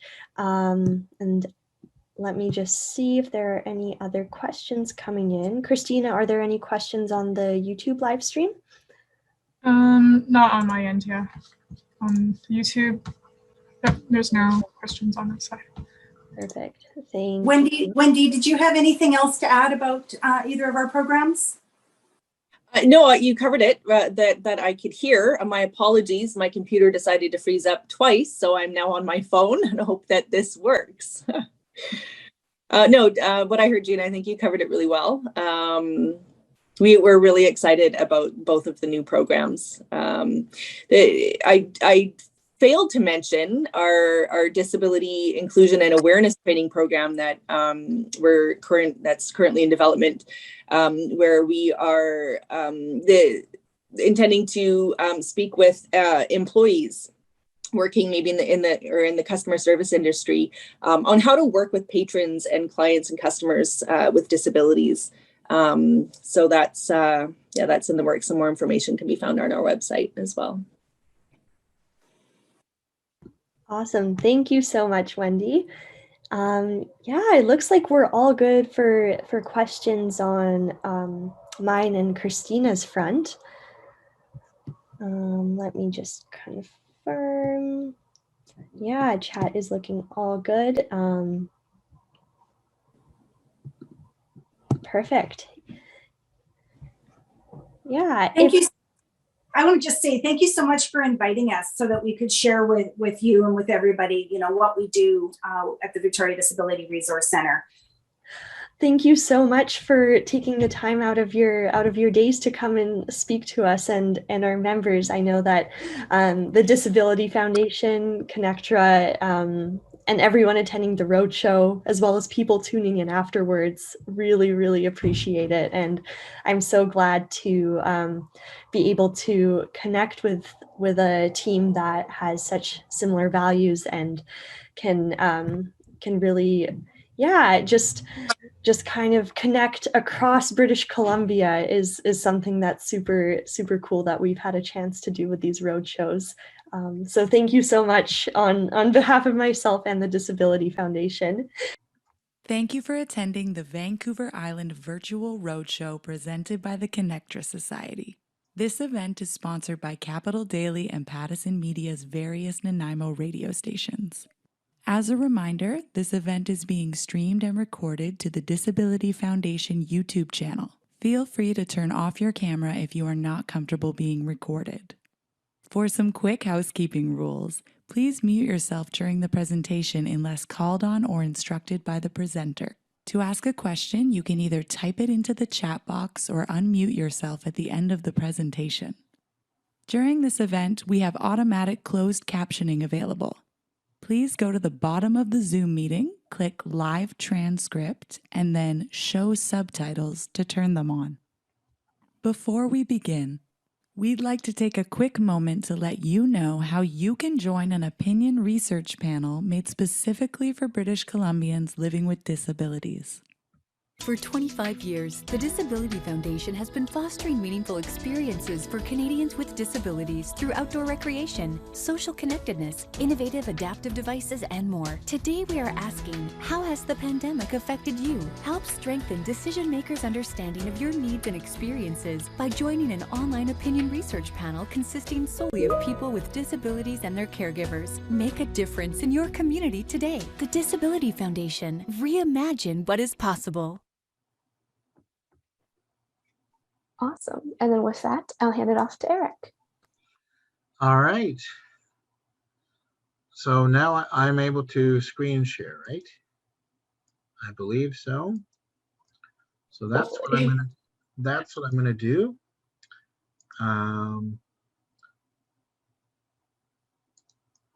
Perfect. Thanks for the introduction, Angela, and thanks to everybody who are joining us. So I am going to go over a PowerPoint about Tetra. Some of this may be familiar to people, and some of it may be the first time that you're hearing such things. So what I want to mention is that if you are looking at this for the first time and you're just hearing about Tetra and you think, you know, I don't know if I'm ready to start a chapter, that's okay. I'm going to talk about how our chapters came to be, how our societies came to be, and how you can be involved however you would like, whether it's as a client, a volunteer. We're going to go over all of those things and some of our projects and what's going on with Tetra. So I just want to mention you can be involved however you would like. You don't have to be a coordinator. You don't have to start a chapter.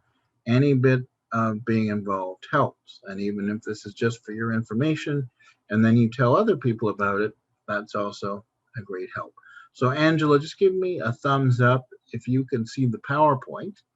I do have it in full screen. Perfect. And thanks for those who have attended our previous session and your patience as we get going here. So without further ado, again, some of you may know this, but for those who don't, and I think this is very fitting, like what a better time to have an Olympic flag in a presentation than during the Olympics, right? Good luck to all the athletes and go Canada. We just got another gold medal this morning in weightlifting. So this picture is of the founder of the Disability Foundation and the Tetra Society that I'm going to focus on today, and the founder of all the societies that make up the foundation. So Sam Sullivan. So here is Sam in his chair, and you can see he's got a winter coat on because this was actually at the Winter Olympics in 2006. As is custom, we have the opening and closing ceremonies, and Sam was accepting the flag because Vancouver was going to be the host city in 2010. So here Sam at the time was mayor of Vancouver. He was representing Vancouver, and he got given the flag. So we always talk about within our societies helping people reimagine what's possible. And certainly Sam did so on this day, being on the Olympic stage in his chair. And what we also like about this picture is even at this moment, he's benefiting from an assistive device, which is really what Tetra is about. So you can see it's a really large flag and it's quite big.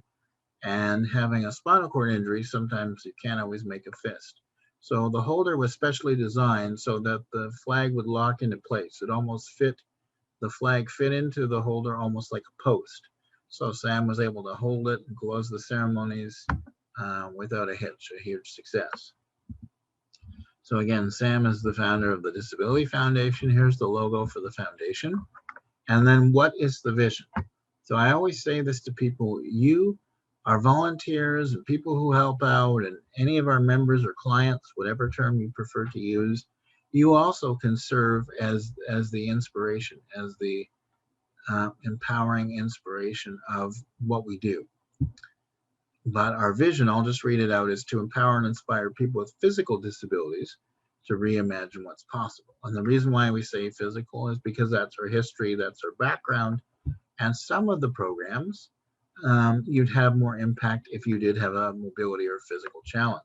But certainly Tetra and our other societies help people with all different disabilities. So here are the societies that make up the foundation. Again, this is just a recap. If you think of the foundation as an umbrella, Tetra is its own independent society, but falls under the umbrella of the Disability Foundation. So if you were ever to phone our head office, and you wanted to phone for Tetra and somebody answers Disability Foundation, rest assured you have come to the right place. It's just all the societies come together. So I'm going to focus on Tetra today and adaptive devices.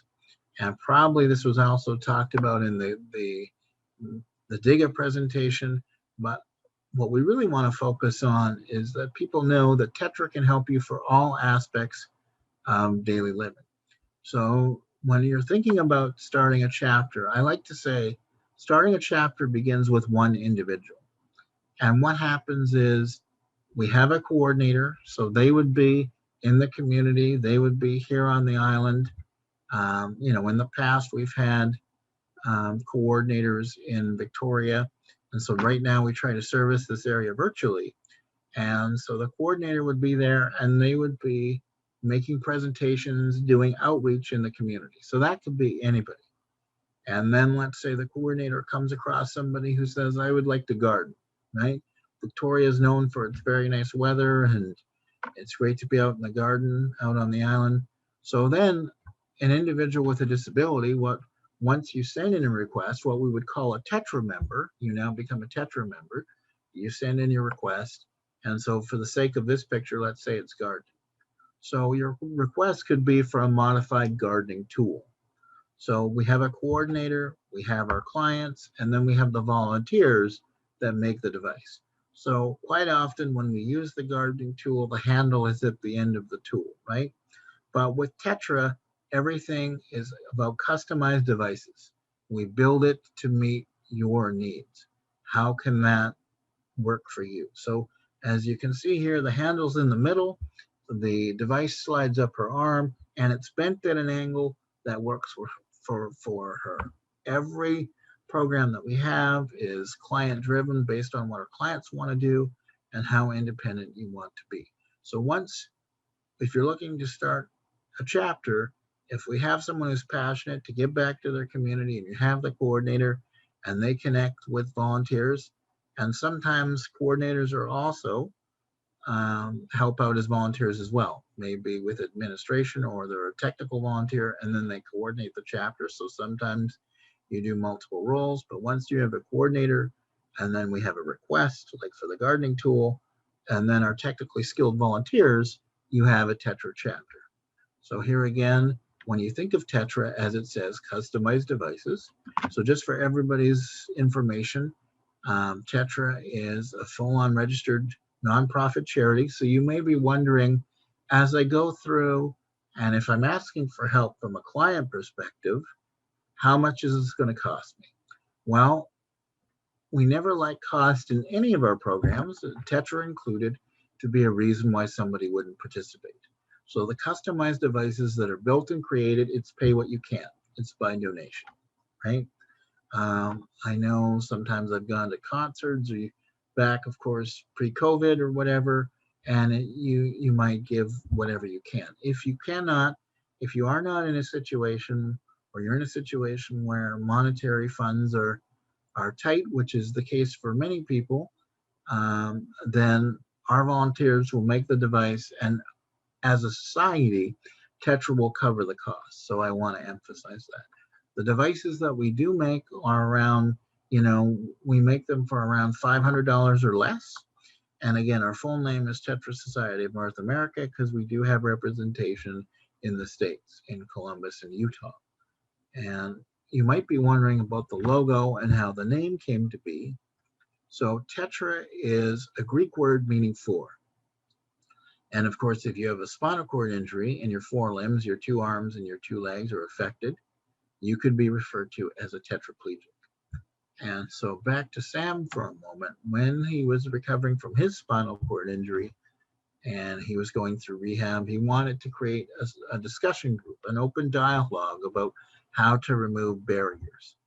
And what was quickly discussed was, well, we need a name, and they didn't want to be called the quadriplegics or the spinal cord injuries, and they didn't want to be referred to as something too medical. So Sam went to the doctor, and the doctor said, you could be referred to as a tetraplegic, and tetra means four. And Sam thought, I like the sound of that. And then what was discussed was, we need engineers. Who builds stuff? Who fixes stuff? Who removes barriers? So this was before the internet or any online presentations. Sam wrote a letter to the Professional Society of Engineers, and luckily that letter was answered. And he said, could I meet with a volunteer? Would you be willing to meet with me, and help me solve my problems? Would you be willing to volunteer your time? So very early on, it was realized if this could help one person, it could help many people. And then they duplicated that model Sam did across the country of connecting technically skilled volunteers with people with disabilities. And so when you look at the logo, it's split into four in honor of the first clients of Tetra, those with spinal cord injuries. And it's also meant to look like a screw in honor of the handy person and the connection between the person with the challenge, putting forth and having trust to put in a request, and the technically skilled person to make the device. And so again, this is Tetra's individual mission. We talked about the mission of the foundation. So we can see here, Tetra's goal is to provide opportunities for people with disabilities. So we don't focus on the physical or non-physical. It's just to provide opportunities for people with disabilities to empower their own individual journey. Because the saying is, sometimes we are not limited by what we want to do, but by the barriers in our way. So when you think of Tetra, it's like a bridging of the gap and removing of the barrier. And then as a visual, you can see our head office is in BC, it's in Vancouver, and then we're throughout Canada and different provinces. So again, we have dedicated volunteers, and we know that we have volunteers that help with devices and things. I will talk about a little later as well that we can have volunteers to help with administration or outreach. So, and the other thing is, when you think of Tetra, if you want to get involved in the chapter or you're submitting a request, we help people of all different age groups and in all aspects of daily living. So when you think of Tetra, think of, you know, how we could help people or what people want to do. So here's two examples.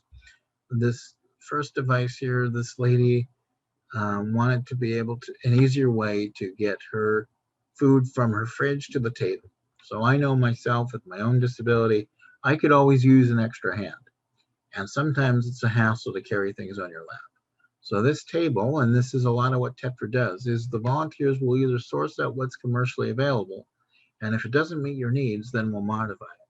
So this table's on wheels, and it raises and lowers, and it goes up and down, and the table's angle adjustable, and you turn that screw there, that lead screw it's called, it looks like a circle. When you turn the circle, and the circle can go, makes the table go up and down, or it can change the angle. So this can be used to read a book, this can be used to drink coffee, and it can be used for a number of different uses. The client refers to it as her everything table.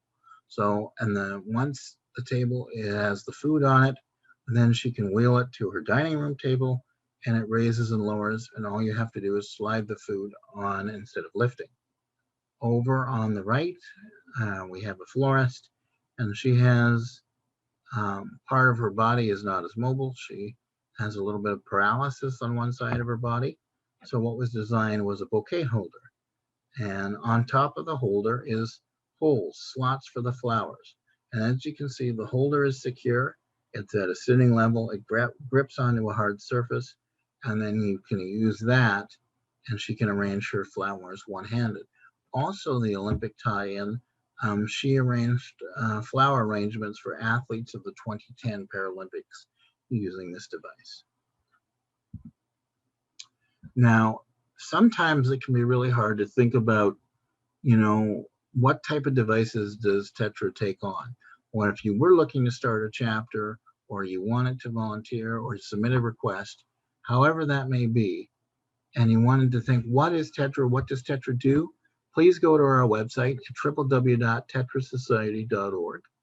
Angela, you're a faster typer than me. If you wouldn't mind putting that website in the chat. And then when you're on the website, you want to go to our online database. It's on the main page. So if you scroll down a little bit, so I like to refer to this as our Amazon of assistive devices. So everything you see here, our coordinators or our volunteers have helped submit. And hopefully you can look at this and it gives you an idea of what Tetra could do for you or what you could help make for someone else. And I want to focus again on the client aspect. This is our request for assistance form.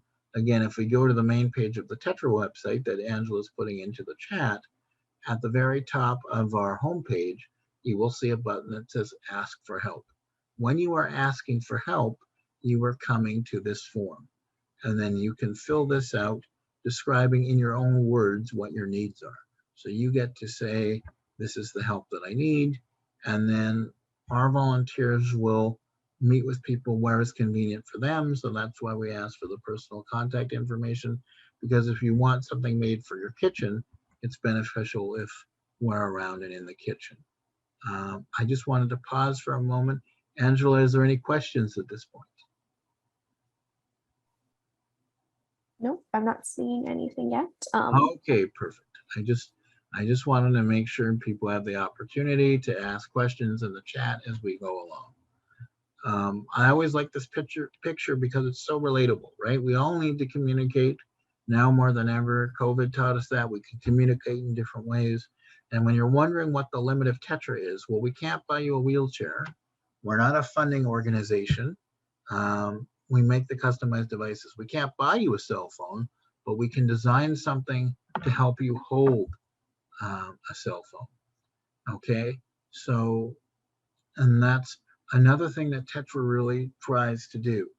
And you can do, if you were starting a chapter as a coordinator, we want our devices to be something that is usable and fits into people's natural environment. Anybody who uses a mobility aid, and especially those who use a wheelchair, it's basically an extension of our body. It's our version of our legs, right?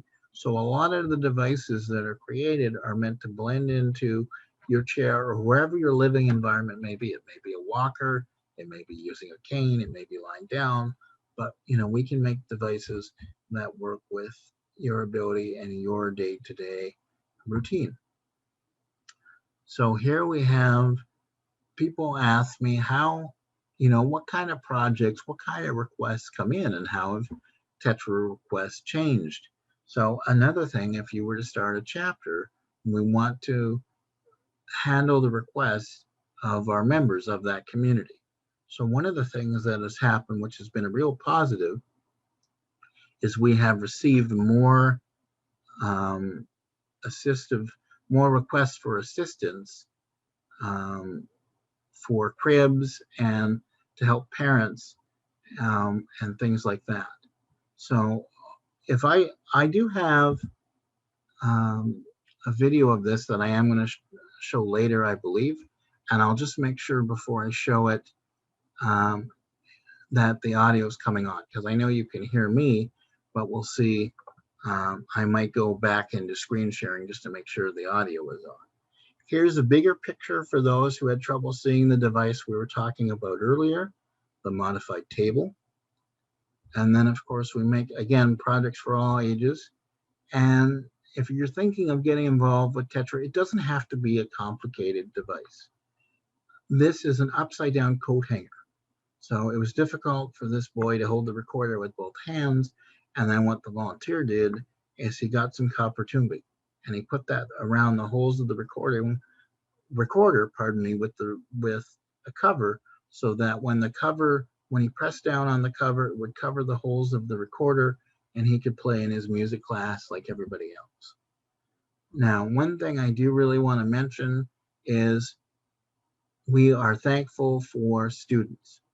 And there are so many different levels of volunteering. So we've talked about the technical, but we also need help with administration and putting things up on the website and our outreach. And every, Canasys, which I believe is stationed at the University of Victoria, is going to be presenting in this roadshow. And so our volunteers are students, they are retirees or people currently in the field. So part of a way that you can start or strengthen a chapter is through a university club. So universities are great because we have engineers with open mind or people who are studying and they have the skill set and they have access to equipment to make devices. So you can see there's a student team there and there's another student, Alice, that helped make the crib that we showed earlier.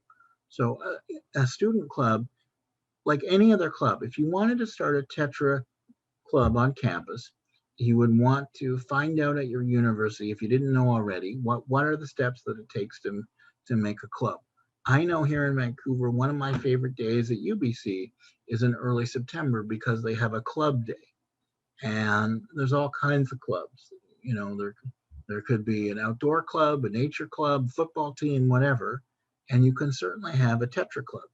And the Tetra clubs are usually made up of engineering students of different disciplines, mechanical, biomedical, civil engineering, etc. And they work together on devices. So what is a Tetra club? Well, it could be students that work together to help make the campus more accessible or receive requests directly from students on campus.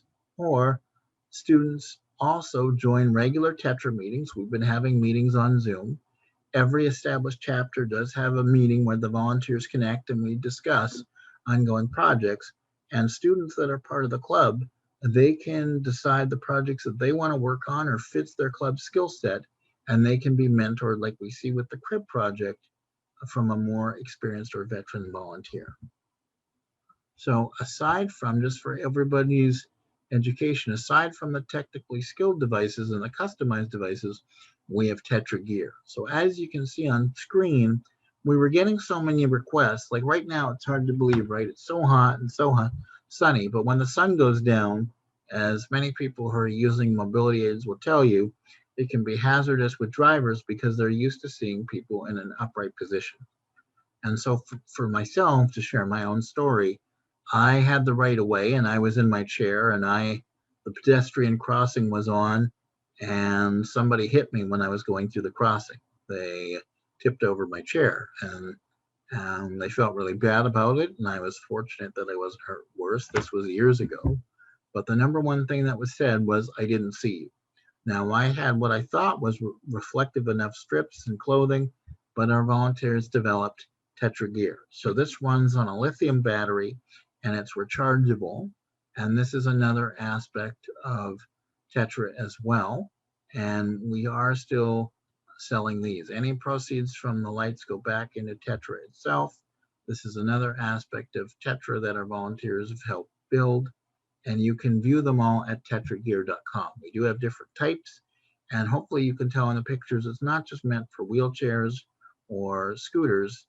We have the different levels or types of strips, and they can go on to a stroller, a walker, a recumbent bike, etc.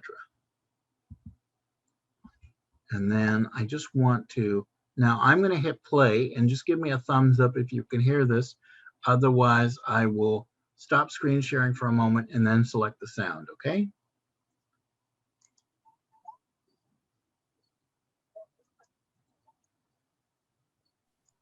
No, I can't hear anything. You can't hear it. Okay. So what I'm going to do is I'm going to stop sharing because that's what I thought. You have to Zoom 101. When you go to screen share, you guys can hear my voice, but when you share in a video, you have to select the sound. So what I'm going to do is now I have the sound selected. I'm going to go back to selecting my screen. And now we're going to try this again. Okay. So I'll go back. Is affordable and what you want to do. Users. All right. So hopefully now you can hear. So just give me that thumbs up again, Angela. This time it should work. NetClay is a device that translates what you can do to what you want to do. NetClay is the first access method device that is affordable and customizable. Users with varying degrees of mobility are able to tailor inputs to their exact needs, allowing them to interact with their computers by plugging in one or more sensors or switches that they are able to manipulate. And by using open source software and inexpensive hardware, NetClay is available at an accessible price. From a single button to joysticks and gyros, users no longer have to consider their barriers. They can consider the possibilities. Please visit us at netclay.ca to explore the possibilities and start your journey with NetClay. Okay, so that I just wanted to share that with you. NetClay is another part of Tetra. And if you're watching this and you're like, you know, I want to help people use computers, or if I got involved in the chapter, could I help people with that level of technology? So the answer is yes, absolutely you could. So I'm going to stop screen sharing for a moment. And that's just the point that I want to hit home. It is starting a chapter, much like any other great thing that is started, begins with an individual person.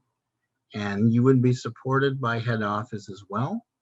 My role with Tetra is program manager for the Tetra Society, and we also have a national coordinator, and we have a number of coordinators. Remember, when we look back at that map and all of those spots on the map, we have a number of coordinators throughout Tetra that can help you help create devices. So I do want to, I'm going to pull it up on YouTube because I want to make sure that people can hear this. And I'll make sure, I think if I select it on YouTube, I will reshare my screen. But there is an example, an excellent example of a student and a senior volunteer working together. and I wanted you to hear from a client perspective, and the video didn't quite embed into the PowerPoint. So what I'm going to do is I'm going to go to YouTube here, and I'm just going to pull it up that way. And then you'll be able to see the project that I was referring to.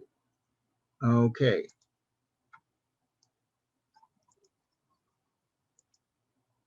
So I want to make sure I have that at the beginning.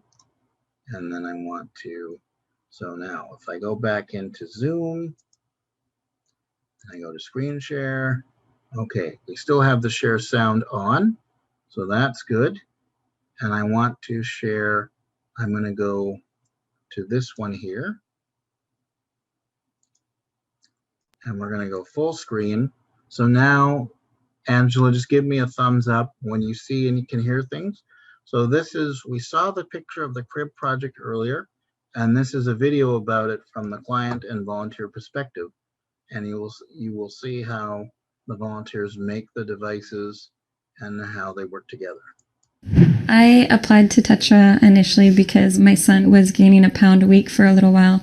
It was causing a lot of strain on my back, and being able to reach him all the way down at the bottom of the playpen was nearly impossible. And also, my husband and I, we have a regular stroller, but for me, only on flat ground can I push it. So otherwise, I generally put my son on my lap, but after a while, he starts to get pretty heavy on my legs. We came and saw the crib, took all the parts home, and basically I showed up at Ron's workshop on weekends when he was free, and we just we went to work at it. We wanted to make sure that she could wheel completely underneath and physically reach into the corners of the crib so that Simon would always be accessible to her. And so we decided to take off that one side of the crib to put that sliding door in, like closet doors on tracks. With the bifold doors, I can just open them, and he's right there, and then I can lift him. He goes straight to my lap. But because the front wall would no longer be a structural component, the crib might move this way and that way, kind of racking. So we decided to create a solid wooden frame that plugged in, and we put half lap joints on it so that it was even stronger. I'm really glad because Simon slept in it really nicely right from the beginning. He really enjoyed it because I was able to get up right close to him and play with him. I could change his diaper, and I could do all sorts of things without having to worry about my back hurting. It's just affected our lives a whole lot. The stroller was another project that Nicole had requested. But the laws of physics say that if you put a load out front at a distance, the wheelchair would want to turn downhill on inclines and things like that. So a decision was made to move the child seat as close as we could get it. So I just found a seat that's smaller and more compact. I offset the seat to the left, and that allowed her to, by herself without assistance, reach down on this side and lift Simon up and put him in the seat. The stroller that we came up with that attaches right to the front of my chair is just amazing because he just loves it. He looks at the world when we drive around, and he feels the wind in his hair, and he's actually quite sad when we come home, and he doesn't want to get out of it. And look at that. We ended on a shot of the another virtual roadshow that we had. So I just wanted to share. About that project and how you can help and make a difference. So, okay. So is there any questions in the chat at all? As of right now, no. Okay, so I don't know. There might be another presenter getting ready. I'm hearing some other discussion. So if there is no other questions, Angela, the one thing I will ask of you is just to put the tool free in the background or put the toll free in the chat. So it's 1-877-688-8762. Can you repeat that one more time? It's 1-877-688-8762. 8762. Let me just add some dashes so people can actually read this.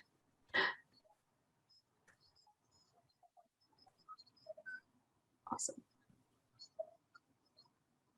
All right, so I'll say goodbye because I think another presentation is starting.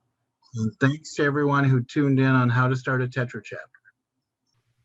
Thank you for attending the Vancouver Island Virtual Roadshow presented by the Connectra Society. This event is sponsored by Capital Daily and Pattison Media's various Nanaimo radio stations. As a reminder, this event is being streamed and recorded to the Disability Foundation YouTube channel. Feel free to turn off your camera if you are not comfortable being recorded. For some quick housekeeping rules, please mute yourself during the presentation unless called on or instructed by the presenter. To ask a question, you can either type it into the chat box or unmute yourself at the end of the presentation. During this event, we have automatic closed captioning available. Please go to the bottom of the Zoom meeting, click Live Transcript, and then Show Subtitles to turn them on. Before we begin, we'd like to take a quick moment to let you know how you can join an opinion research panel made specifically for British Columbians living with disabilities. For 25 years, the Disability Foundation has been fostering meaningful experiences for Canadians with disabilities through outdoor recreation, social connectedness, innovative adaptive devices, and more. Today we are asking, how has the pandemic affected you? Help strengthen decision makers' understanding of your needs and experiences by joining an online opinion research panel consisting solely of people with disabilities and their caregivers. Make a difference in your community today. The Disability Foundation. Reimagine what is possible. Awesome. And with that, I'll hand it off to Bert and Scott to talk more about SCI. Just give me one moment. Oops, let me go back.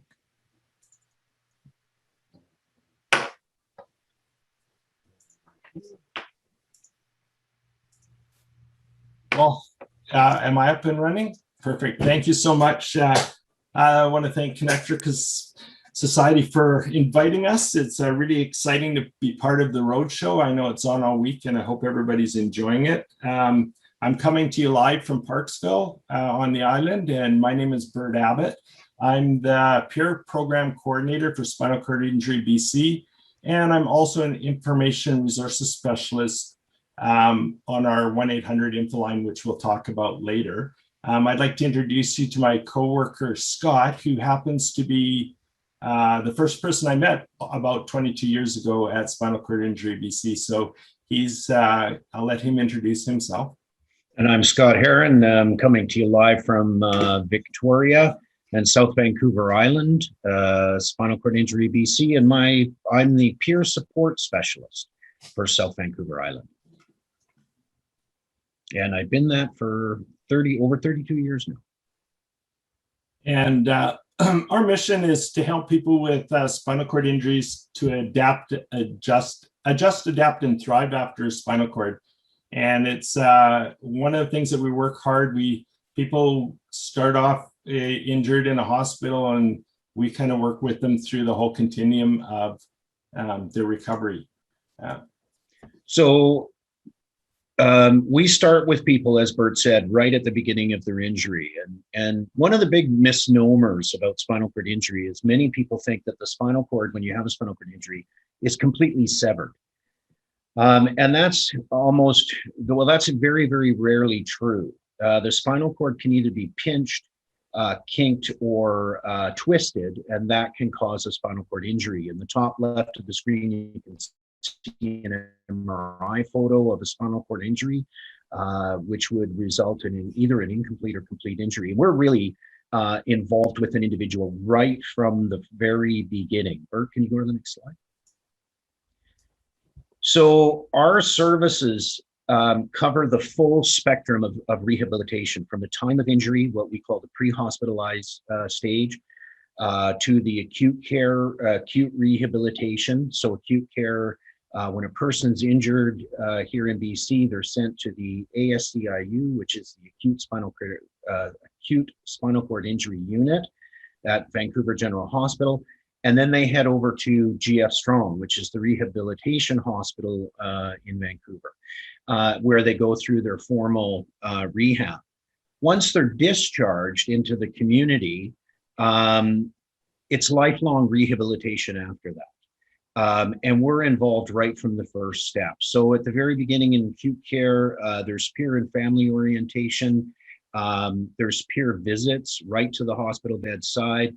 And families are given a peer family kit, information about SCI-BC, what life out in the community will be like when they're finished their acute rehab stage. Spinal cord injury BC, we have a resource center directly at GF Strong, where an individual, a patient, can go in and check in with one of our staff, ask questions, get answers. Family can do that as well, or they can do that together. There's a rehab wrap program right in the rehabilitation center. Our coordinator there at the GF Strong gets in touch with us typically out in the community, introduces us to the individual, and then when they're discharged back to the community of their choice, any one of our rehab coordinators can get in touch with them and begin working with them out in the community.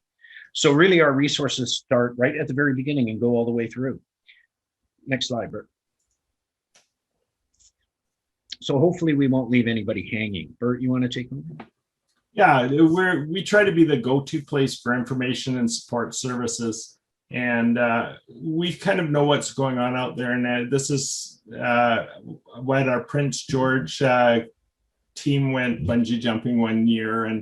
And since then, there's a lot of people that you would think that a person in a wheelchair going bungee jumping, well, of course it's possible. So we try to encourage activities that will take people out of their comfort zones, and that's one of the activities.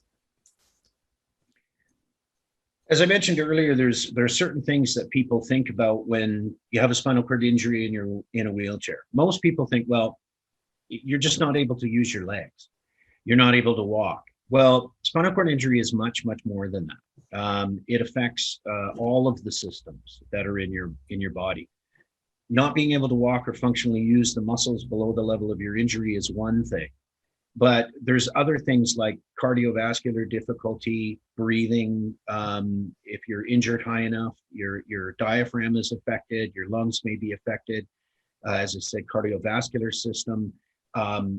There's pressure issues after a spinal cord injury because you're sitting all the time. Pressure is one of our worst enemies. And there's bowel and bladder. Those types of things, most people out there won't notice or won't think about when you're sitting in a wheelchair. So it's not a matter of just, oh, you can't use your legs. There's so much more involved, right up into including sexual function and things like that.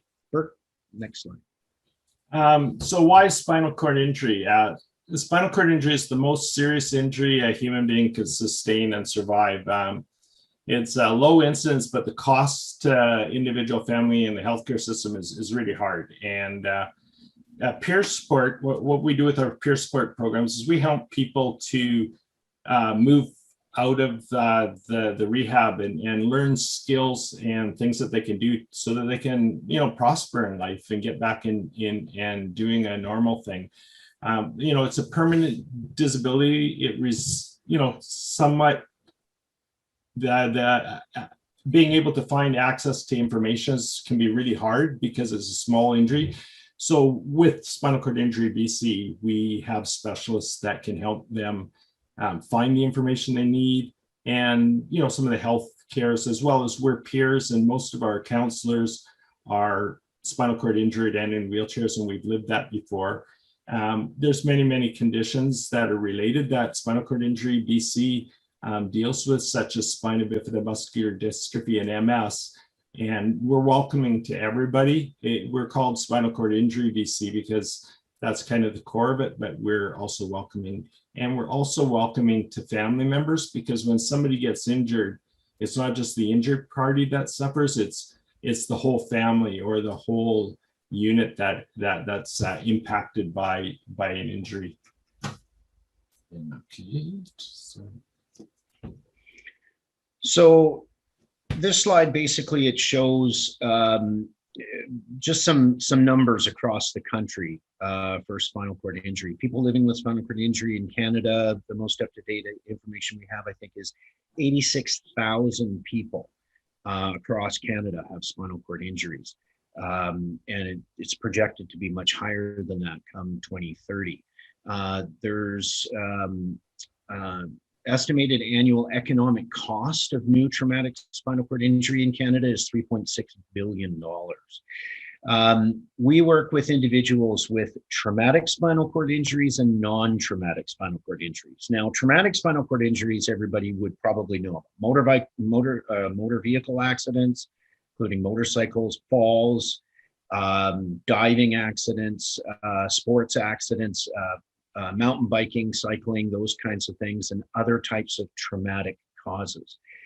Non-traumatic causes would be considered either spinal tumors or cysts, a medical cause for an injury to the central nervous system, viral or bacterial infections, things like that. Polio is a spinal cord injury. It affects the central nervous system. Multiple sclerosis, as Bert mentioned in the previous slide, and congenital issues like spina bifida. Spina bifida is really a spinal cord injury as a result of birth, really. So it is a spinal cord injury. So those give you some numbers around. Now there's another one,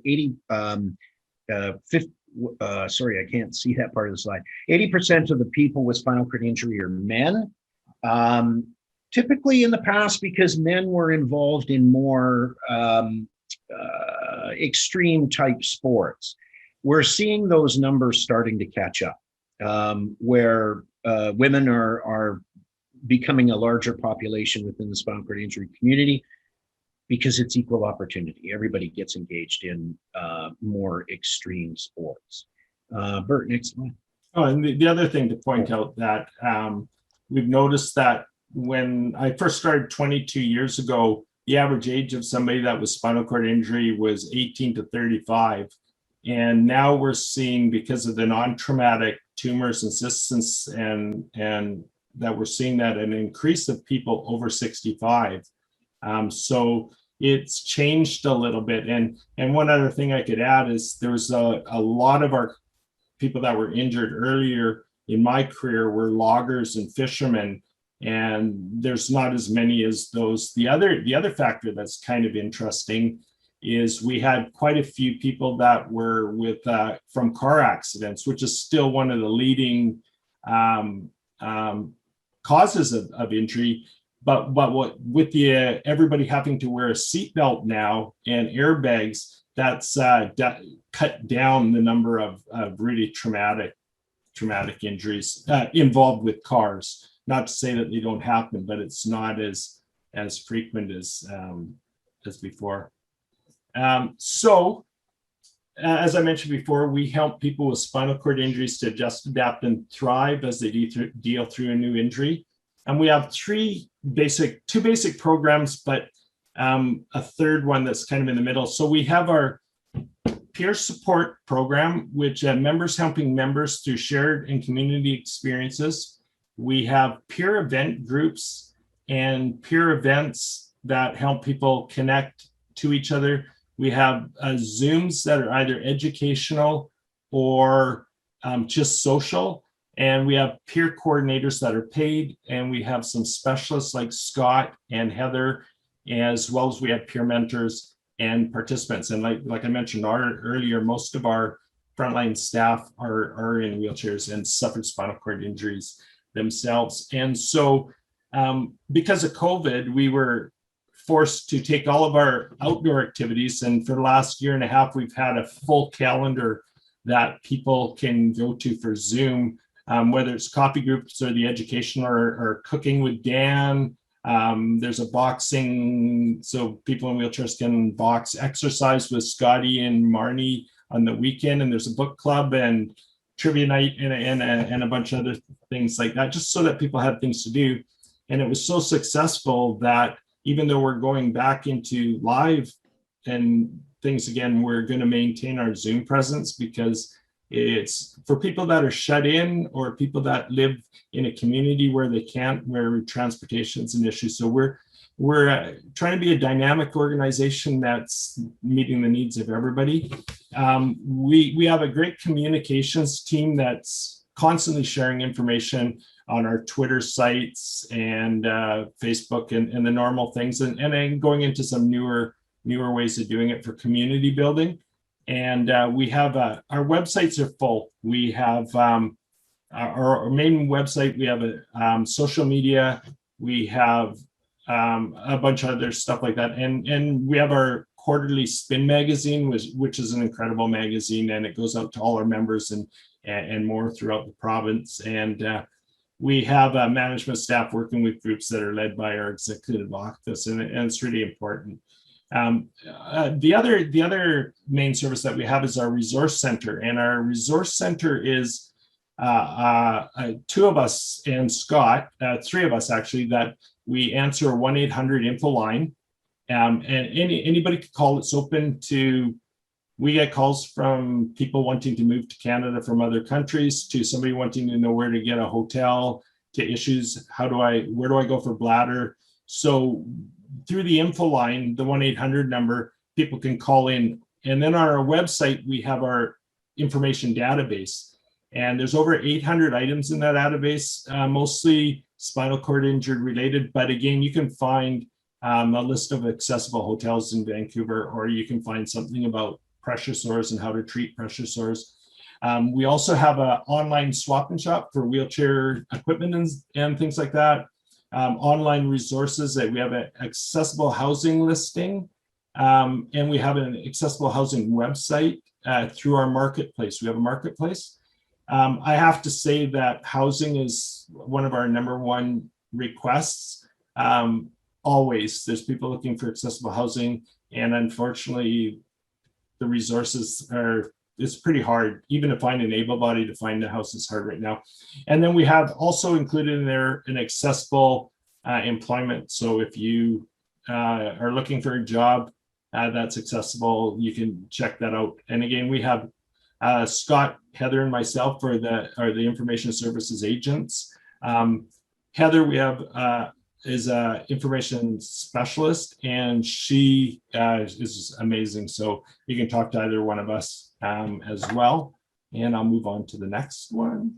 And again, spinal cord injury can happen to anyone, and this is just shows you the diversity of the spinal cord. And the other thing that I would add to it is it can happen in a second.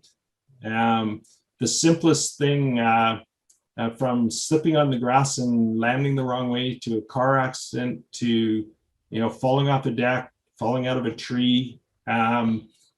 So there's a wide variety of people that we're dealing with, and it's just an exciting group of people, a cross section of society. We're really strong with our peer mentorship, and it's inherent in all of our activities. The peers and the mentors, we've all done that. And so we can become the best source of information for newly injured people, or people that might have been injured a long time ago that are looking for answers. And one of the ways is, again, our Spin magazine. It's just full of information. This issue is from last year, and it's you can actually, a mother that can explain to others how a person in a wheelchair can have a child. And a lot of people don't realize that's even possible. And again, we have our sexual health website that's just chock full of information and contacts and where you can go to if it's something that you're considering. And then another attractive feature, and people can sign up and they can get our newsletter that comes out every month that tells all the activities that we're doing. And if they want to join in, that's incredible. So our main program is our peer support program. It's again starts off with people that are recently injured, and if they're going through GF Strong, they'll meet Ryan, who's our GF Strong coordinator, and Ryan will introduce them to Spinal Cord Injury BC. And what Ryan does is he informs Scott and I in our regions and some of the other regions around the world when somebody's coming home, so we're prepared for them. And sometimes what'll happen is we will contact them while they're at GF Strong, or they'll contact us. And so there's a relationship built already. And again, that goes for families too. A lot of times the individual's not able to physically or emotionally contact us, but the family members have concerns. So, you know, we really want to be there for the family. And again, that goes back to our being there concept, where we've been there. We're doing a lot of outreach, reach outs, just to make sure that we're contacting people with spinal cord injuries, then their friends and their family. We also offer one-to-one peer support and mentorship.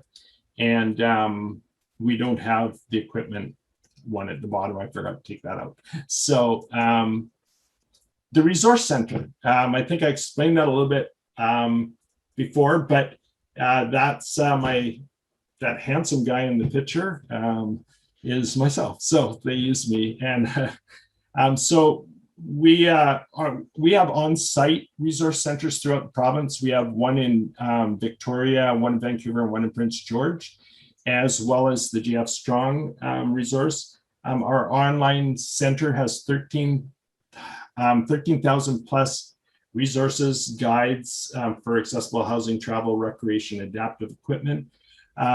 Infoline has over 4,000 inquiries a year from around BC on health, disability, and community resource topics.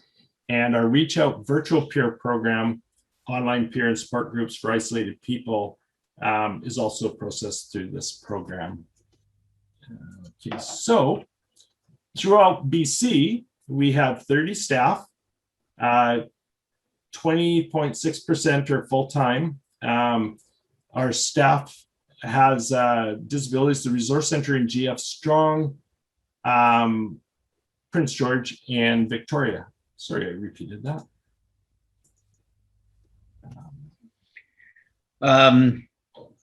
So we have, I'll just mention here that staff with SCI disability, there it says 18 on the previous slide, it said 19 slide, it said 17. We're just so progressive that we just hired a new person, so we're that up to date. It's not a typo. Anyway, the BC SCI network is a network of, or a family of services that come together to sort of build a scaffolding of support around somebody with a spinal cord injury. It includes Spinal Cord Injury BC, BC Wheelchair Basketball, Wheelchair Sports, Neil Squire Society, who is working on not just employment issues, but also developing technological solutions to problems for individuals with very high lesion spinal cord injury, and the Sam Sullivan Disability Foundation, which does a broad range of different things. And you can see by the map here that no matter really where you are in BC, if you have an injury, you go to Vancouver, but really our goal is to help you to move back into the community of your choice. And by this map, you can see where all of these different organizations in the SCI-5, BC SCI network, where they are located throughout the province, serving people in a variety of ways with spinal cord injury. Next slide. Yeah, and I can add that by joining together as the family that we call it the SCI-5, we're able to lobby as a group, and we hope that'll be more have more strength in numbers. And they're great organizations. We meet annually at a gathering in Vancouver, and yeah, that's why I was wondering if I'd met the Tetra Society over the years, and it's just a great partnership for all of us. So the Island peer support, as I mentioned earlier, I'm the peer support manager for the province, but I also have my own region, and my region is from Duncan to Port Hardy. And so we have our Zooms that I was telling about earlier, as well as we have coffee groups in Courtenay, Campbell River, Duncan, sometimes Parksville, sometimes Chemainus, and sometimes Crofton. and where we gather. And this is a friendly, supportive group. And then we have life changer events. And life changer events offer activities where people can learn skills for independence from other peers and expanding potential. And some of that just might be just a cooking night or something like that, where somebody can try something that's a little bit different that'll help them.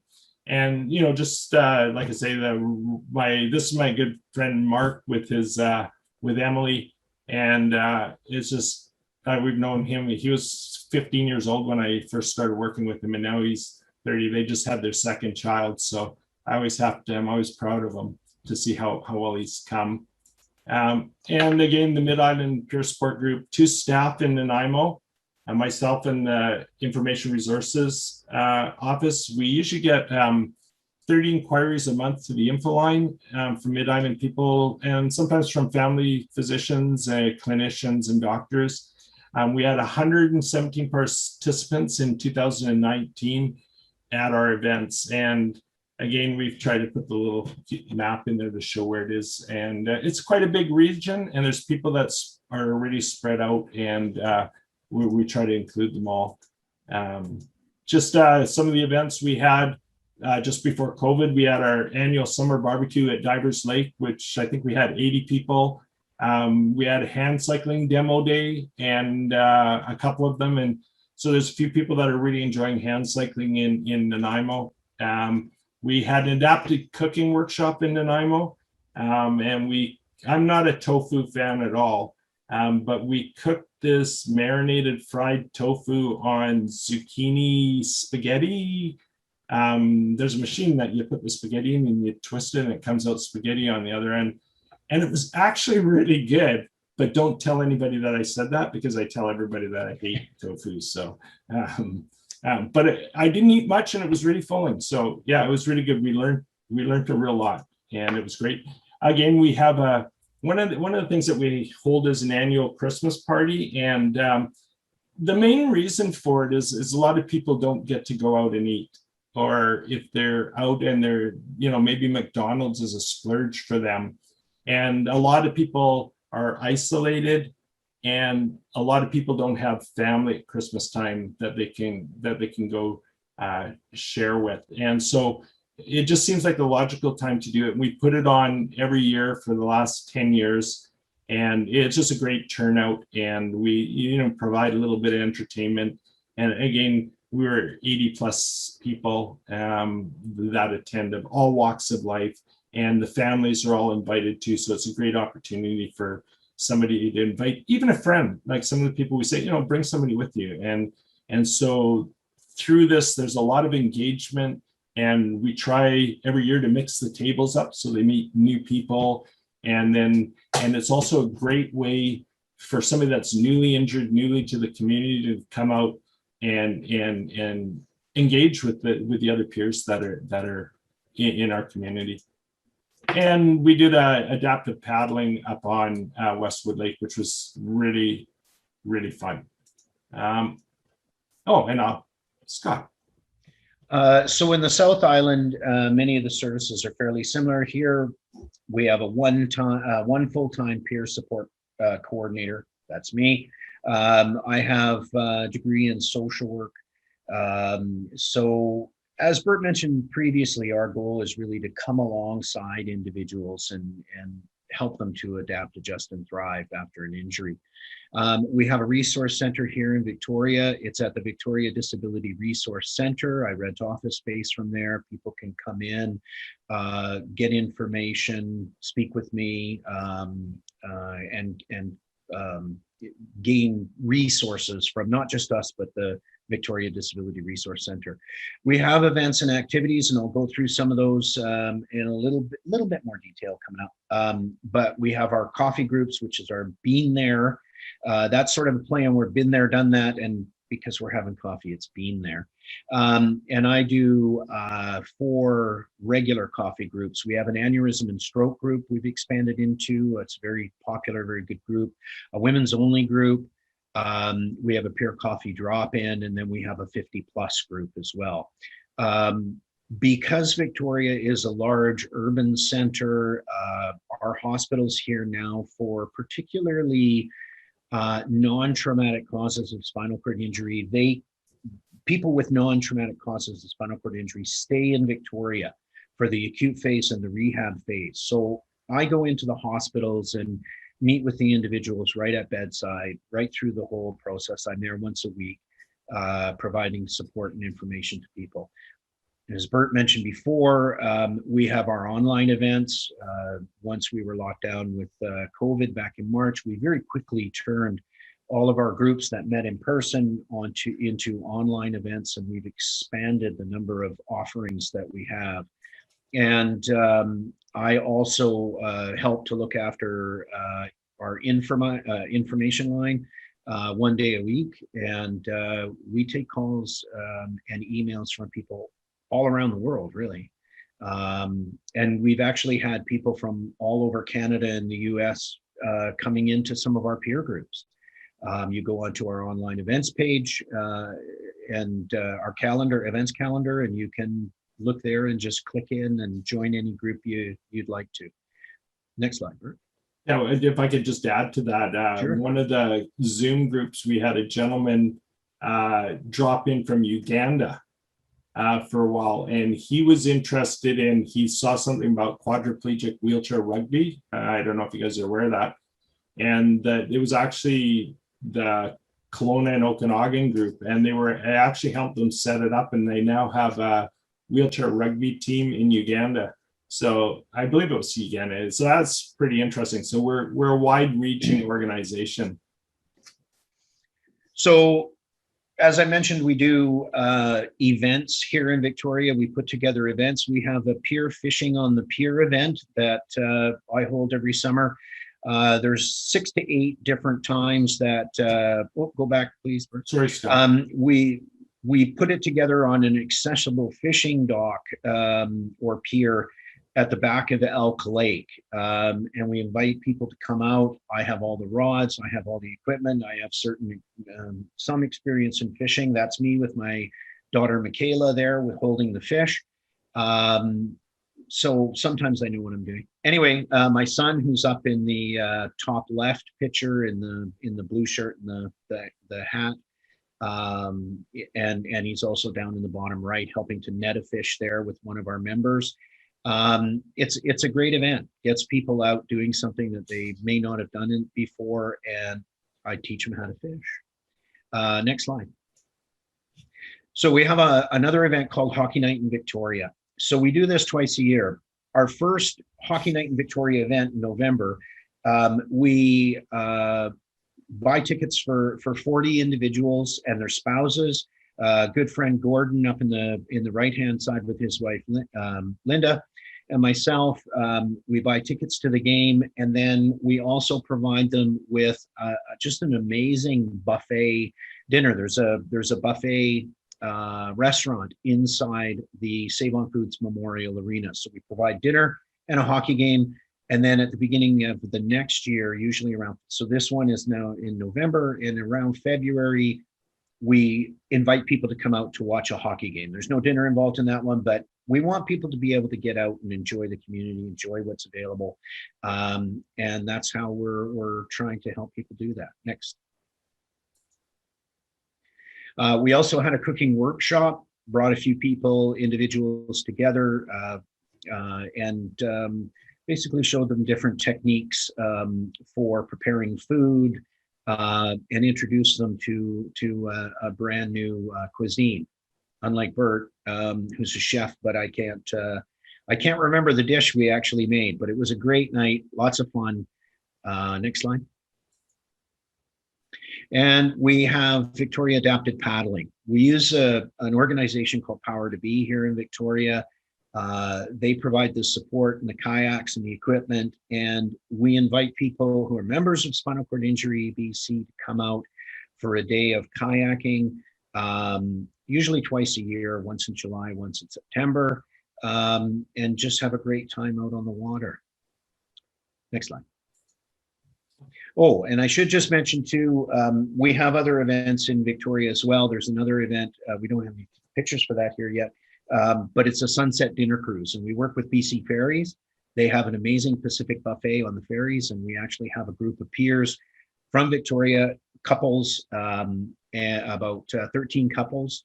We get on the ferry in Victoria, we travel over to Vancouver. We have another group of peers on the mainland who get on, we intermingle, and we have a beautiful buffet dinner on BC Ferries coming back. When we get back, the Victoria people get off, and then the Vancouver people can actually take advantage of the sail back. So it's kind of a unique opportunity for us to enjoy the cuisine and BC Ferries, and then cross-pollinate with other peers on the mainland. With that, I'd like to open it up for questions if anybody has any questions, or I could suggest that if you're watching this video later online, you can certainly email Bert or myself at the email addresses that are there, and you can send your questions to us, and we'd be happy to answer anything you might ask. And thank you very much, Angela. I can turn it back to you now if I can. Well, I was actually going to ask you a question, because had one about what you were talking about. So you guys were talking about how you follow a person along their journey and really help them along the way. I was wondering if you had any specifically for youth, peer support groups or event for them. The youth go through the same program. There's not a real lot of them, and we try to include them in with the general population of peers. A lot of times when we're dealing with youth, it ends up being one-on-one, and generally the families are involved. But you know, when you start with it, depends on what age they're injured. So if they're like 13 or 14, we can get them out.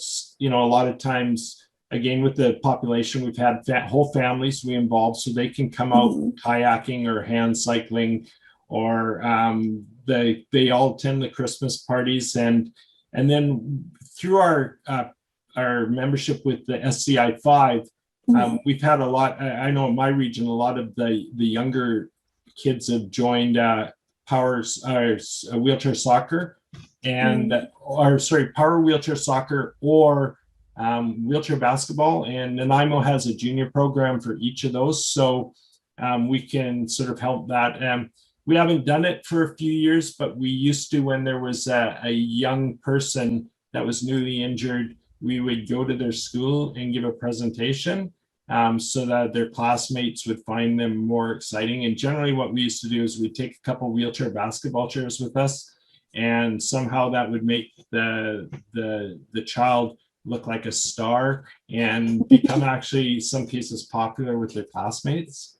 And again, you know, going to my friend Mark that I pointed out, he was 14 years old when I met him, and you know, worked extensively with the family at first because he was still in Vancouver, and the family was trying to figure out, like, okay, what do we do? What kind of adaptations do I need to the house, because it's a 2-level house. So, you know, through conversations, we were able to help get the house ready so that by the time he came home, the house was ready. And at the same time, he was going through rehab.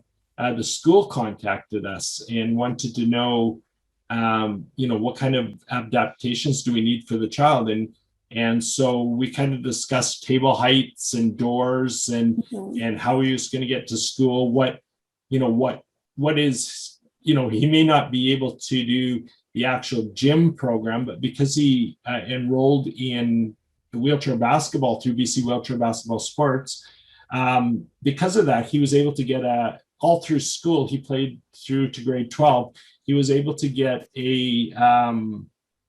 his physical education part, he was granted. So he wasn't able to participate. He participated where he could, but through the wheelchair sports, he was able to get his physical education credit, or whatever it is that they have at school.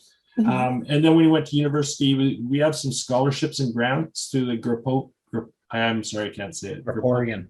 There we go. And thanks, Scott.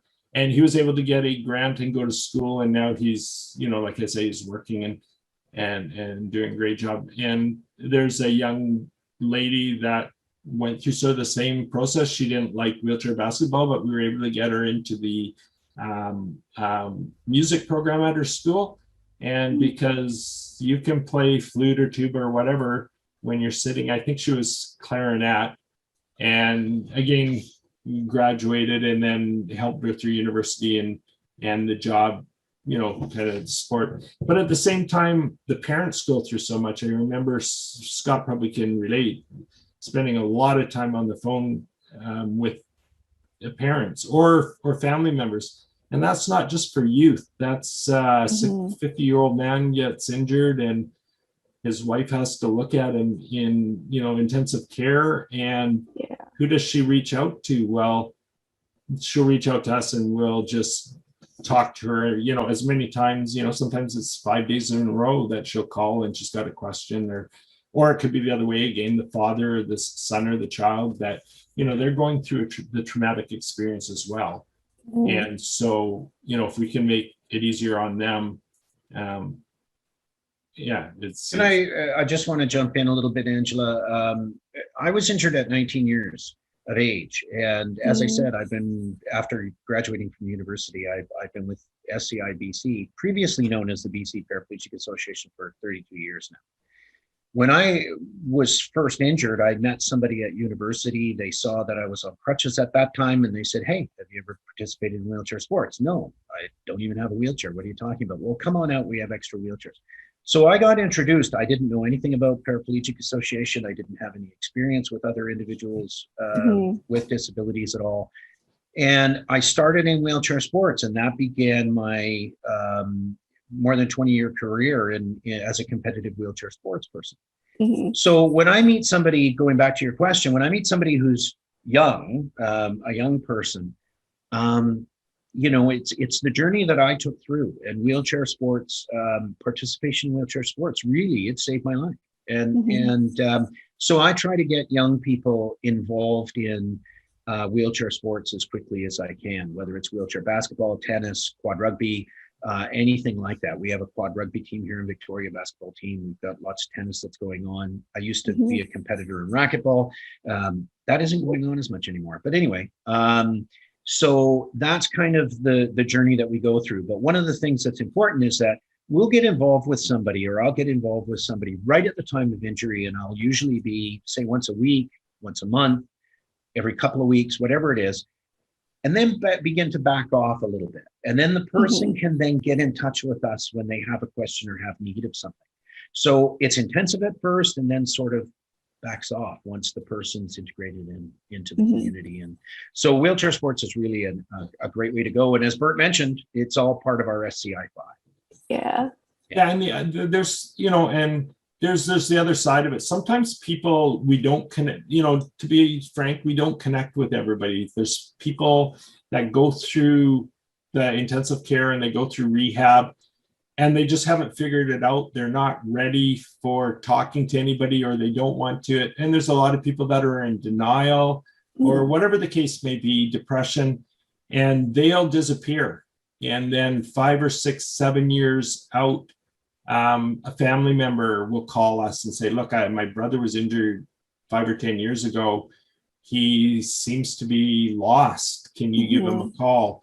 And so Scott and I and the other coordinators will call that individual, and it might be something just okay, I'll talk to you, and then I'll give you a call back next week, just to build a relationship with them, and then hey, why don't you meet me at Tim Hortons for coffee, or to get them to come out. And then once you form a relationship and some trust, then you can start, finding out, what's holding them back. And the goal is to help them, or, assist them or help them to discover themselves again. Or maybe a new discovery. And then further on down the continuum, they're 40 years post-injury and things are starting to go wrong because, they're aging. So a lot of times somebody's been injured for 40 years, we've never heard from them. And then all of a sudden, oh my gosh, I've got this pressure sore, or I've got, my leg won't work properly anymore and I need somebody to talk to. And so we're there for that. That's awesome to hear. I also had one more question on a little bit of a lighter note. Okay. So you guys talk, a lot of the events that you showed are really, really cool. I was just wondering how you guys were, if you guys are planning to host that this upcoming year, or how you're adapting to the restart plan, how COVID's changing and such. What we're doing is we're in a kind of a transition period like everybody else. We're starting to open up slowly, but we still have to follow the provincial guidelines and WorkspaceBC, communicable disease prevention. It's sort of transitioning, and the same with our work. We're starting with small one-on-one meetings or small coffee groups in a park, outside where possible. And, there's new guidelines coming out in September, and we're kind of hoping that'll lift a lot of the guidelines that are out there. And, there's some of us are just raring to go. And there's some of our population, our peer population, they're still nervous. And so we're trying to be respectful of, their rights as well. So it's a learning curve. It's been a year and a half of shutdown. And now that we're opening, we want to do it in a safe way. And we want to do it in a way that, doesn't infringe on people that are still nervous. And so it's going to take a while, and it's one step at a time. Makes sense. Yeah, we call it the restart. So, yeah. Well, awesome. Thank you. Those were both of my questions. You both answered them well. Well, thank you. Well, thanks for having us. It's a great opportunity for us to share the stuff that we do, and we've got a great team of people. Again, if anybody has any questions, you can either email the two of us, and again, you can call the 1-800 number. It's 1-800-689-2477, and that's the info line. They will answer any questions that you can have. If you forget Scott or I, just go to the website and check that out. I'd invite you to go to the website and check out all the things. We've got some great videos on, traveling as a person with a disability to, you can look at the spin online. Some of the things that we have on our website are pretty cool, and hopefully helpful to a lot of people. Yes, thank you, Angela. Yeah, and thank you guys for coming in. With that, have a wonderful rest of your week. Well, thank you. Thank you. Yeah. Bye. Bye. Hey, it was really amazing. Thanks, Tetra Society, for doing this. Thanks. What was the name again? My name is Kausar. Oh, thanks. Have a super day too. Thanks for doing this.